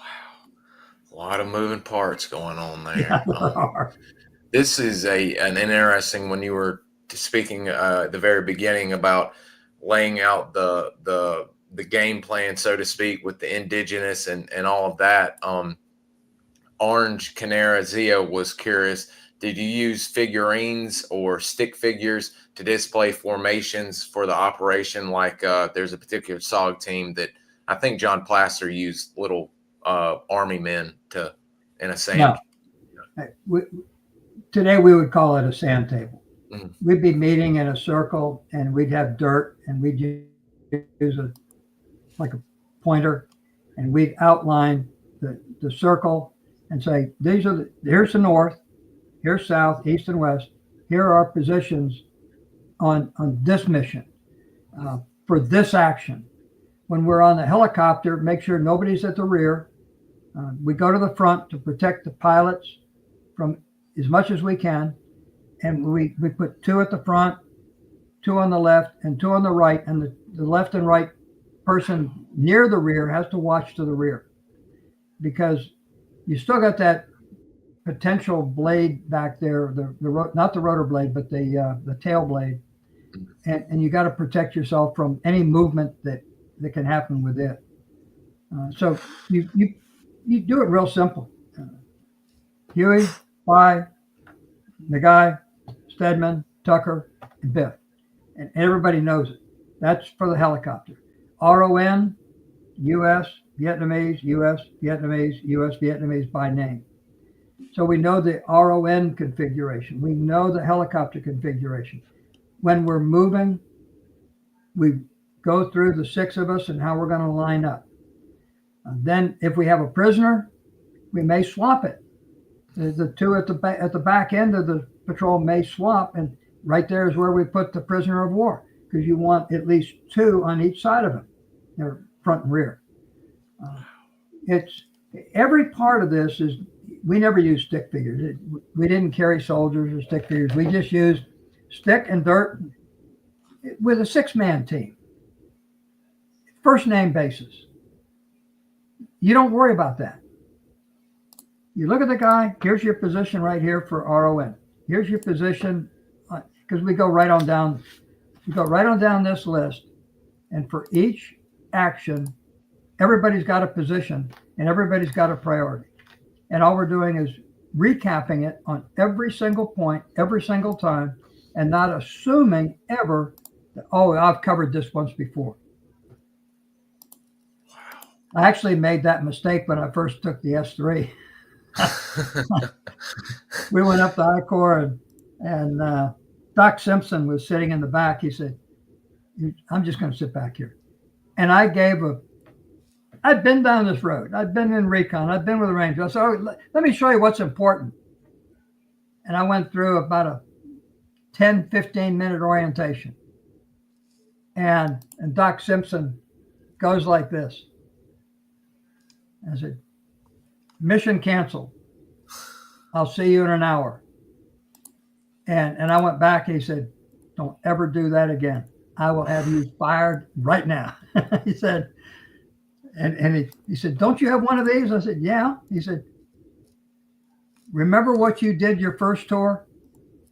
Do it again. And that's all he said. I said, yep. So I canceled it. And I said, 2 hours back here.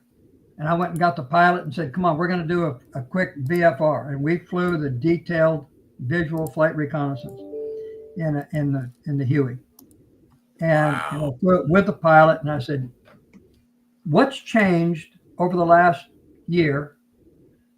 And he gave me a rundown. What's changed in the way of assets? And what's changed in the way of procedures that you all use? And he recapped all of those. Got it. I went back 2 hours later. I went through this for that team and gave them every single detail, brought the intel officer in, went through every single detail, brought the S3 Air in, went through every single detail, and went through a discussion, went through a Q&A, question and answer session. And I said, if there are no other questions, you guys are free to go do your rehearsal. And they went out, and Doc came out and he said, boss, that's the way to do it. I said, I should have learned. I read well, hand and arm signals. I read even better when you say I'm gonna lock you off. I said, Doc, I got it. And Doc was a medic, and he was in Recon. He was probably one of the most proficient Recon guys I've ever met. Doc Simpson was just superb. Ended up in SOG. He and Joe Alderman and Jay Graves, St. Laurent, Joe Singh. And you go through the names, Stedman, Tucker. They rotated between SOG and Delta. Sammy Hernandez was over there 1 month short of 5 years. SOG, Delta, SOG, Delta, SOG, Delta. Because SOG was labeled as an out-of-country tour. And most of these guys were single. they had achieved this level of professionalism and dedication to this very, very strenuous, unique field, and they had not gone over the top. I had one who was a great NCO, Nicolini, but he went over the top. Got drunk one night and shot off the end of one finger, trying to prove how tough he was. The next day, very politely, we got him reassigned. You pick up the signs when somebody has reached the point where physically they look great. Mentally, they've lost part of that edge, and it's a fine line, and you have to make that tough call. Nothing against him. It's just you reach a point, it's kind of like emotional burnout. And when you do something like that, you're putting every member of the team's life at risk. So can't do it. Our mission is to do whatever MACV wants us to do, or whatever 3 MAF, or whatever 24 Corps, or a division. The only division we were ever assigned to is the 1st Cav. The rest of the time it was always higher headquarters. You got to be able to do the mission with no restrictions and no restraints. And if that means you have to make that hard call on somebody, you make the hard call. Was Mr. Joe Walker at Delta still at your time period? Yes. 2nd tour. Wow. Excellent. He ended up at CCC and one of the greatest 1-0 SOG ever fielded. A lot of people don't realize how many SOG men started in Delta or either went from SOG to Delta, as you just mentioned. They all rotated back and forth. And I don't like ever saying he was the greatest. No, that's another statement. There's a category of dedicated skill that stands out in a very small group, and every single one of them have an equal standing. Every one of them brings very unique skills and a dedicated level of passion, and they combine that, and you just don't replicate it. Today, you see that in Delta Force. It is the epitome of all of these folks that think they're so good, that want to be so good, that work so hard to be so good, but only 1% of the top wind up in that unit. And there's nothing wrong with the rest of them. No, but when you get to the point of finding the very best of the best, you keep trying until you have achieved in other people's minds what they're looking for. And if you put yourself first, or if you can be a team player now and not a team player then, and a team player now and not a team player tomorrow, you're not going to do it. You have to be able to be a team player and an outstanding individual at the exact same time with different settings to get there. And it's a very unique profile, and it's what we spend so much time trying to find. Wow. It's the projects are just full of amazing men, and it's I recommend everybody to, if y'all are just now getting into the channel and looking and all of that, y'all can do yourself a favor and buy these books and start really getting into the SOG and even just the A-team guys. I mean, there are just some amazing stories out here to learn about. Yeah, look up Benny Adkins. Yes, sir. Another Alabama man. And he just lived 30 miles up the road. He and I were good friends. I got to speak to him once as he was aging, and he signed my book, or his book, for me, and treasured out of what a man he was. Yeah. Let's Melvin see. Morris, Mel Hill. Oh, gosh, down yes. the list of some of these Medal of Honor recipients. And Roger Donlin. Every story is different, but every story tells about true heroics, where they're putting somebody else first and sacrificing everything to do that. And by the grace of God, they come through, or they don't come through. It's really a distinction, and it's why the Medal of Honor is such a unique award. Absolutely. Like Mr. Paris Davis getting his finally upgraded and getting his Medal of Honor last year or 2 years ago.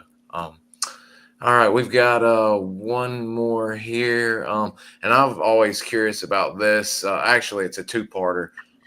One is, what was the SOP for entering an RON for the evening?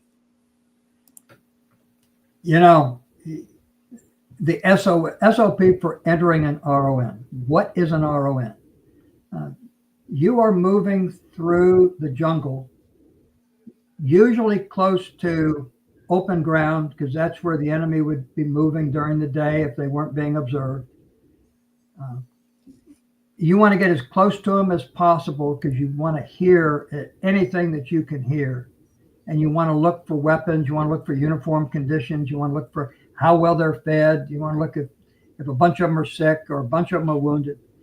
So there are all kinds of little things you're looking for.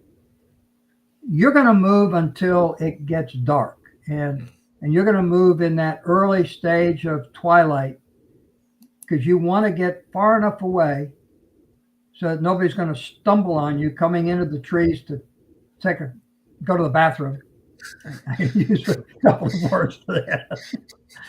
But close enough so that you can hear them. And you're in a fairly tight circle. You don't pre-select an RON.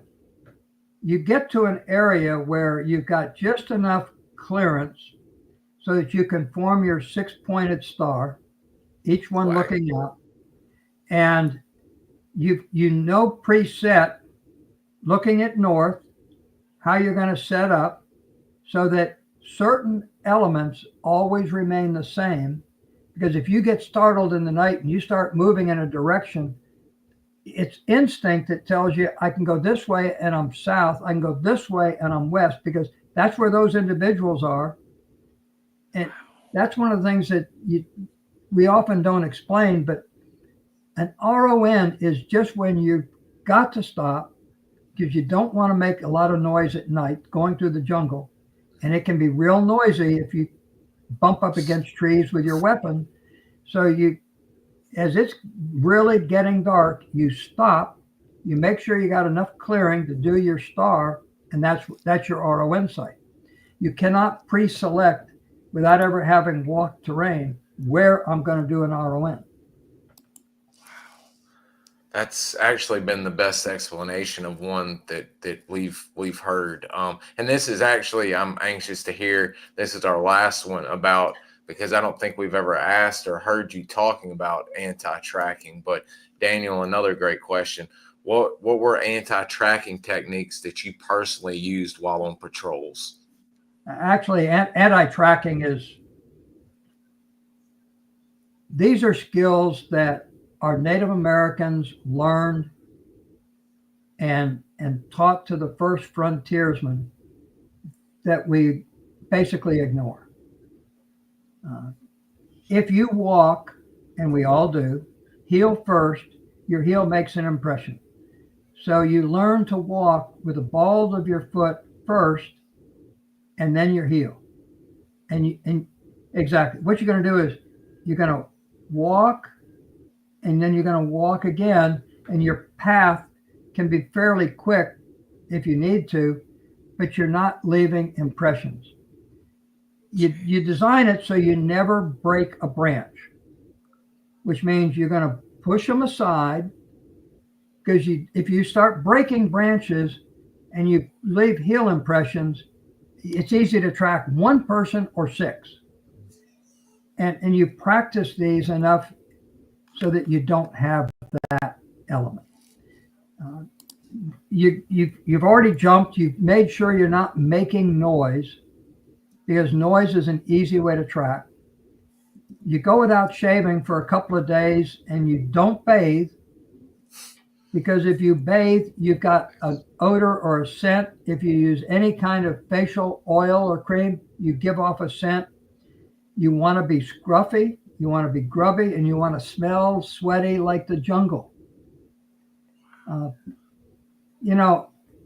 If you don't break branches, and if you don't leave footprints, and you use rocks where you can, predominantly only around streams, and you don't worry about getting preoccupied with, is there a snake there or is there a poisonous lizard there? You just go. And you take it in a methodical way. You're not going to leave a trail. It's when you forget those principles that you leave footprints or identified path breaks that create your problem. We look for trails. We never walk a trail. We have set booby traps up on trails. We have set foot mines. We have set claymores. We have set other explosive devices on trails. The more heavily trafficked in a heavy enemy zone, yes.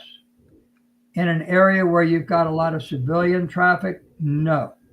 Because we're not out to maim or kill or hurt women and children. And it's a judgment call every step of the way.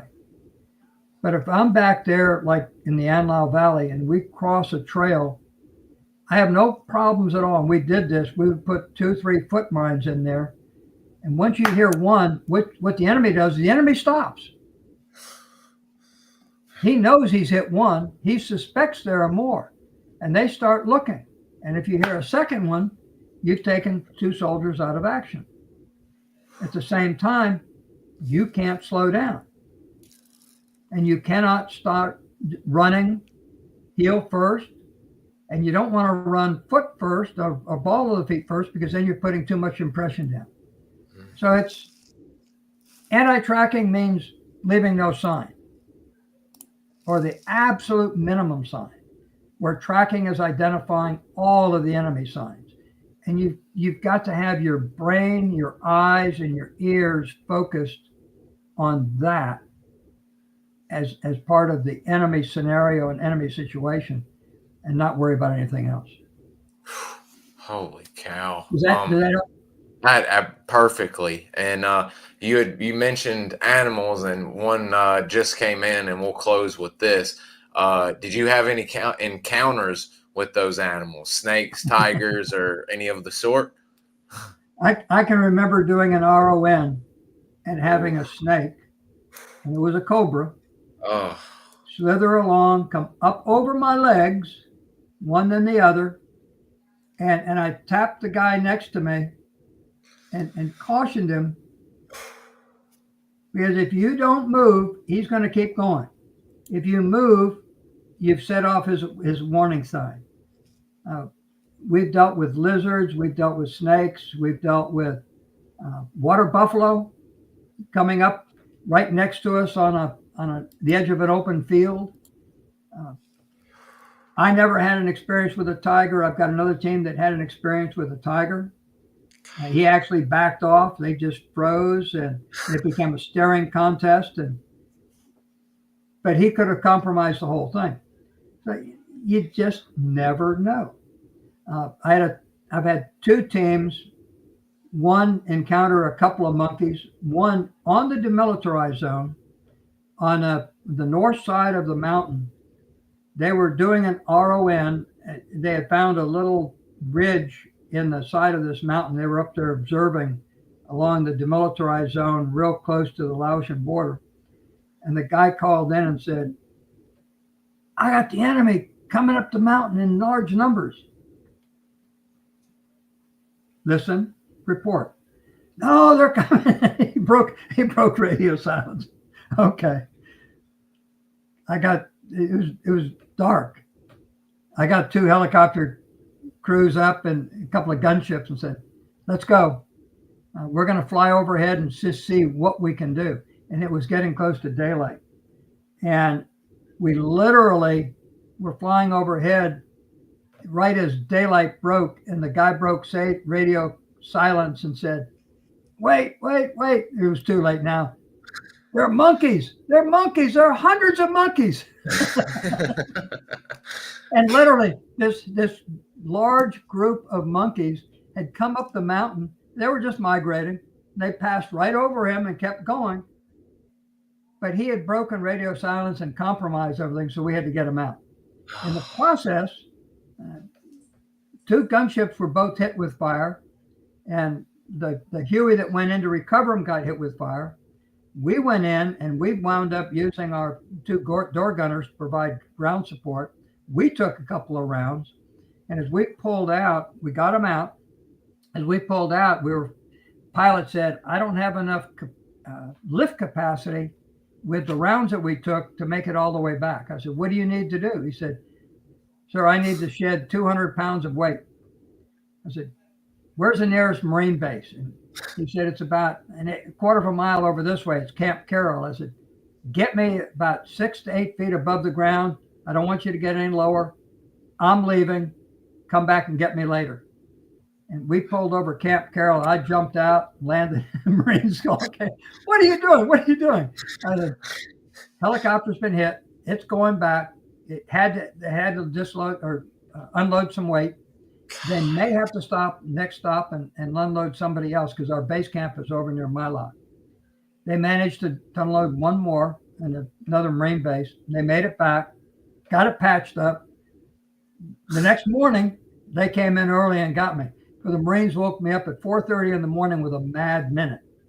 Their idea on this little fire base. Everybody's going to be on the perimeter. Everybody's going to fire a magazine of ammo. We're going to scare the enemy. I said, you can't scare the enemy. All you're doing is wasting ammo. But it's like, hey, you got a concept, you got a plan. Okay, I'll play along. So they came in and got me, and I went back. Here I am, the S3 coming in, and the boss says, where you been? Well, I spent the night with the Marines trying to figure out how they fight this war. And it became an interesting topic. But yeah, you can be surprised. Monkeys surprised the heck out of us. We had never thought about a small pack of monkeys. And I'm talking probably 60 to 80 of them because they were migrating as a group. And they were looking for food, and they were just migrating up the side of this mountain. And they were doing it at night. They have no problem moving at night. But for us, it was a shock. It was something we had never considered before because this was the first experience we had had. In combat, prepare for the unexpected. Expect the unexpected. Treat it as if it's expected. Don't overreact. Think through it. Be calm. There are things that we have never thought about that will happen. And if we're calm and if we're focused, we're not going to do anything wrong. We're just going to adjust. And somehow it all works out. If you overreact, you get somebody killed. If you react too quick and improperly, you're going to get somebody killed. So there is a fine line.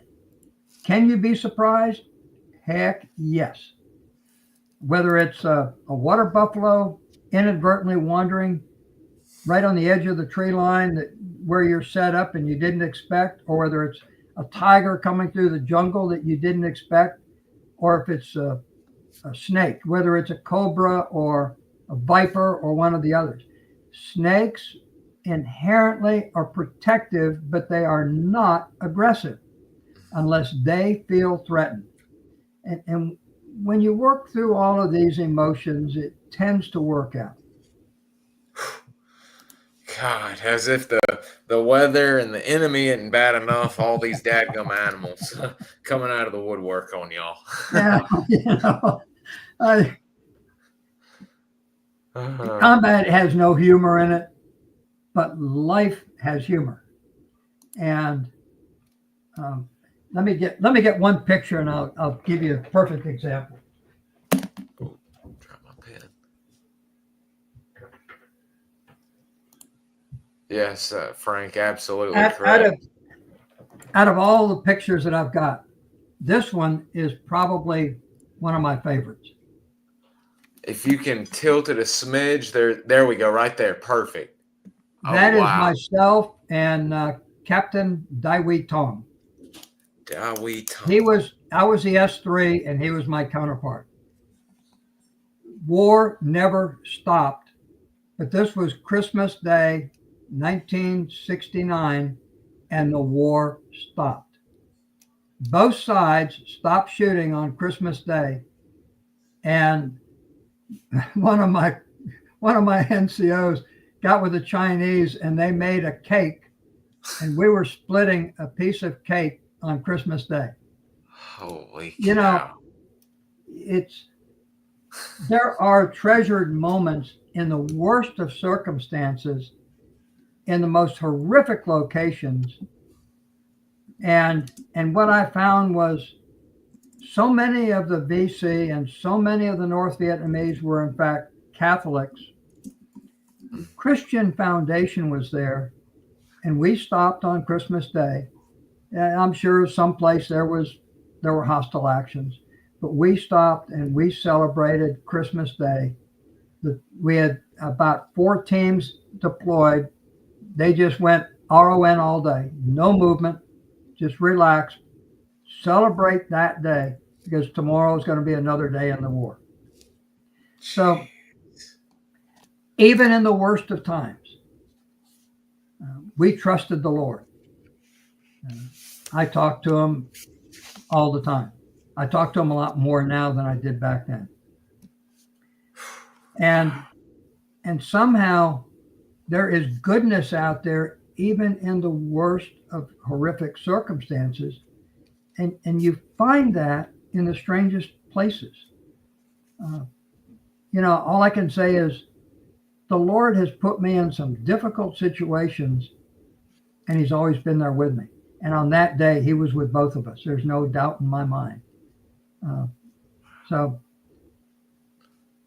we talk about war and the horrific nature. We talk about caring for people in the best of circumstances and the worst of circumstances.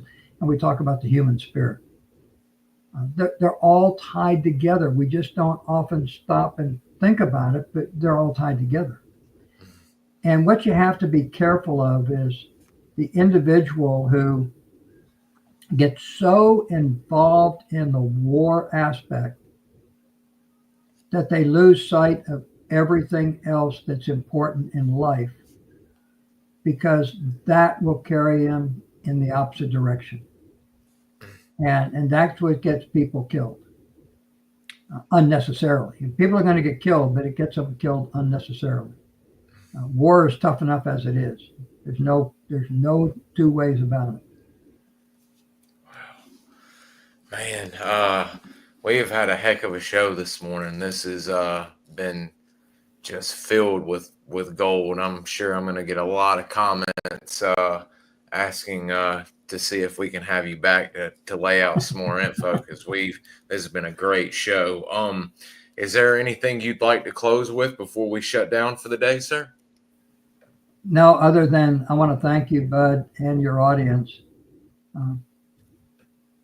I've never really taken the time to tell the story that you gave me a chance to talk to last time, which is what is Project Delta and why is it different? And I've never really told the story of recon missions. And in my mind, I did a mission, that was it. In reality, there were 6 or 7 missions. Each one is a whole story in and of itself. And it allows me to hopefully transmit a couple of messages that one thing we know, war is hell. 2, the human spirit, with the assistance of God, will carry us through. 3, hope we never have to repeat it. True that. True that. And I hope you're seriously considering about writing your memoirs, or at least something on Project Delta, because your mind, your recall, the information you still have that you kept, I think it would be a great service, not only to your men that are no longer around and still here, but also us as a younger community, having someone who is there to write a book on his service with Delta. I think up to 60 pages, and those are 8.5 by 11. So that's excellent work. Progress. Thank goodness. I'm glad to hear you've already got 60 pages worked on, because that's wonderful. I know as soon as it comes out or gets ready, I'll be pre-ordering that bad boy as soon as it's able to be bought. But the other thing is, and so many people don't realize this, it takes all of the experiences you go through in life from point of birth to the point of experiencing something, all of those are what make you. The key is, what do you add from others that have truly been down that path, who want to teach you?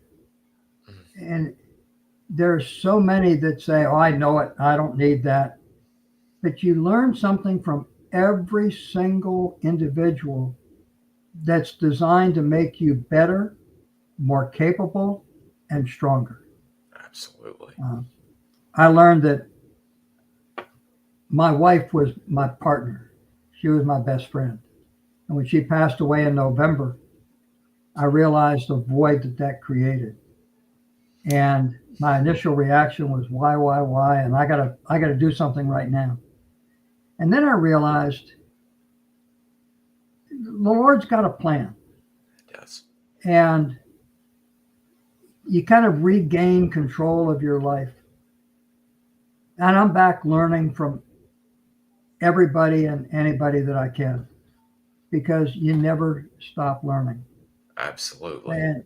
And that was a distinction between SOG and Delta. We never stop learning. Every guy that goes out comes back with a lesson. Tracking, animals, vegetation, sounds, smells, everything that's out there in that whole world of sound and everything else is something that can teach you how to be better, how to do it different, how to accomplish something no one else has accomplished. Doesn't come easy. It's a very long route, but in the end, it makes you such a better person. And when we get to that point, then Katie, bar the door. Yeah. Well, and the chats are wanting to give their condolences for you losing Miss Hadden, and me too. I lost my dad, and I still think about him every day. But like you said, the Lord has a plan, and He puts you in situations. And I was floating around for a year or two, making a lot of mistakes, until I finally started interviewing you gentlemen. And I have to really credit all of you that have spoken to me to get me back on the right track, and almost look at y'all as like surrogate fathers, to where I can ask y'all questions and y'all keep me on the straight and narrow. So, it means just as much to me getting to talk to y'all as it does the community watching it. So I can't thank y'all enough for not only sharing your military history, but opening up your lives and becoming close friends. I would like to think we're close friends. But we are. One thing you do learn, you can serve in the military and get out, and you remember certain people. You get into this business of special operations, whether it's Vietnam, whether it's what was going on in Iraq, Kuwait, Iran, Syria. You get into the special operations world, and in all honesty, you become a brotherhood. You become part of a brotherhood. I look at these guys like they are my brothers. I feel towards them like they're brothers. I act towards them like they're my brothers. When you have a common experience, especially over a period of time, it bonds you in a different way than you can fathom. And you've become part of that whole brotherhood. Capturing the stories and capturing the relevant parts that we want to pass on to those that are interested in the next generation, whether you realize it or not, makes you a very real part of this whole brotherhood and this family. So anything that any of us can do for you, we'll do in a heartbeat. That means the world coming from you. It's ingrained in our soul and in our commitment. Wow. I'm gonna get me choked up here this morning saying that. I thank you for that, sir. That just y'all appreciating it, it means the world. That I consider my life complete with y'all being happy and making y'all proud. So I That's why I got into it, to help share y'all's history, preserve it, but also to make y'all proud and your families proud that maybe not knowing about y'all's history. If y'all didn't talk, some veterans didn't, and it's just been nice getting to connect with you gentlemen. Y'all are a breed that I don't think they'll be making again anytime soon, quite frankly. I know we've got the guys in Delta today and DevGru and all of that, but I still hold the WW2 guys and the Vietnam vets in just a whole different stratosphere of respect. Actually, the Delta guys are the exact same.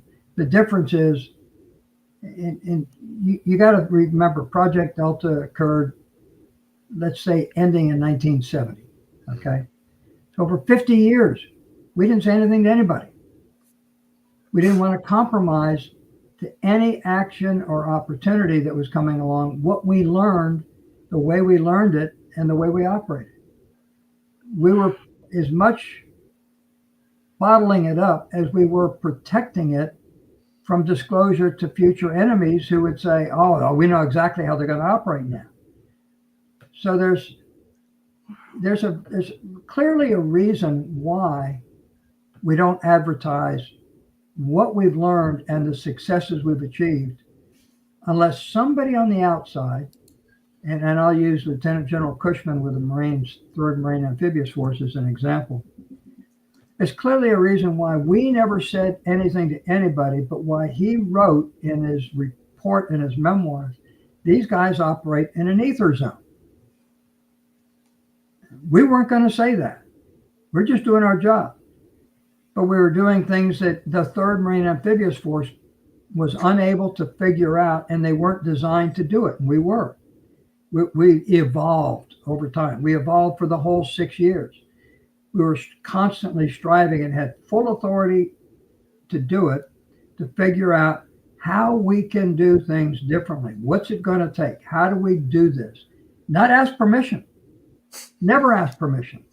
We just figured it out and we did it. And then we reported, we've done this, and this is the successes we're achieving. We normally don't give that level of authority to anybody.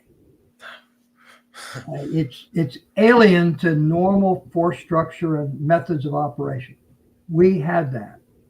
And it's why I keep saying we were such a uniquely different organization. SOG had some of it, but SOG was under definition, observation, and studies, and they couldn't do anything that would compromise their legal status of observers other than protecting themselves, defending themselves, and taking out high-value targets that were a threat to those of us in country. There were certain definitions of targets that they had that they clearly had unrestricted opportunity to intersect. With us, anything was fair game if it helped the U.S. forces. And to be put in the northern tip of the Ashau Valley or Anlau Valley or the valleys leading up to Way, if there was a high priority need, we got the call. It reminds me today of the movie Ghostbusters. We got the call. You got a call, Project Delta. We got in our white ambulance and we headed to the location. You touch of humor, but at the same time, it conveys that the commands in Vietnam knew that if they had a need to collect intelligence or get a better handle on the enemy, we were the opportunity. And our motto, because of what we were doing constantly, was we're just doing our job. And the more publicity we get, the harder it is. So don't say anything to anybody. Don't put anything in. And yet we won. We didn't win. We earned 7 unit awards. Gallantry Palm from all of SF, but Gallantry Palm specifically for our unit. And they include a lot of details about what we accomplished. Presidential Unit Citation, Valorous Unit Award, the Civic Action Award, because we did things in the civic action arena that most SF did not do. You take that compilation, and then the Navy Unit Award, Navy Unit Commendation Award. how many Army units get a Navy Unit Commendation Award? Not many. They were singling us out because they were proud of what we had done, and we were proud of it. We just didn't advertise it. So it's an interesting way to look at the historical side, and yet to a person, we're very quiet. We're very unassuming. We just sit back. We've learned through life that, yeah, we did our job, and we're just continuing on. I don't mind sharing my story. I like sharing it when Sergeant Tucker, Stedman, Robinette, Bill Deal, and some of the others all come to mind because they were great. They were just great NCOs. And they were more than NCOs. And a lot of them went on to become officers. And, you know, you bring out the best in people and it continues to grow. And it's developed into the powerhouses we have today. You know, y'all are the beginning lineage of it. It's yeah, we put some blood, sweat, and tears into that. Yeah, and we'll continue to do it. Yeah. Well, I think we just hit the 2-hour, 30-minute mark, and I think next week I'm probably going to take the week off. I've got some stuff I've got to do jiu-jitsu wise, but I'm sure after people watch this interview, they might be requesting you to come back on again. So keep your phone around. I may be buzzing you next week to see if we can have you back sometime. Well, depending on the audience, I'm ready. All righty. Well, guys, I hope you all have a wonderful rest of y'all's Friday. Mr. Biff, I hope you have a wonderful Friday and a wonderful weekend. And I'll be in touch with you. But thank you very much. And to all, have a beautiful day. Yes, sir.